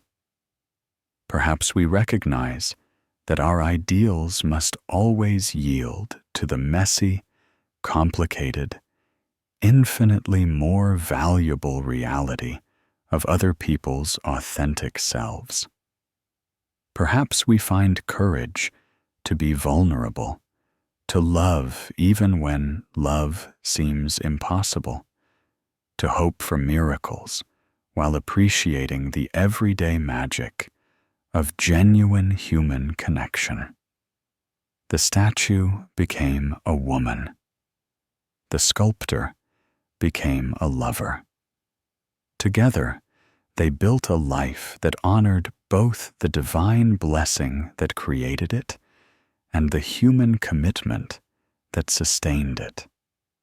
Their story, preserved in poetry and myth, in art and literature, in the collective memory of countless generations, reminds us that love is the greatest transformation we can experience, the most powerful magic available to mortal beings, and the truest path to becoming fully, authentically human. If you've enjoyed this journey through the myth of Pygmalion and Galatea, if their story has moved you or made you think differently about love, art, or the nature of human connection, I invite you to like this video and subscribe to Myths of the Night. There are countless other stories waiting to be told, other myths that speak to the eternal questions of human existence, other tales of love and loss, transformation and triumph that deserve to be remembered and retold. Until next time, may your own transformations be blessed, your loves be genuine, and your heart remain open to the impossible miracles that sometimes, just sometimes, become beautifully, wonderfully real. Sleep well, and let the stories carry you into dreams where statues awaken and love works miracles still.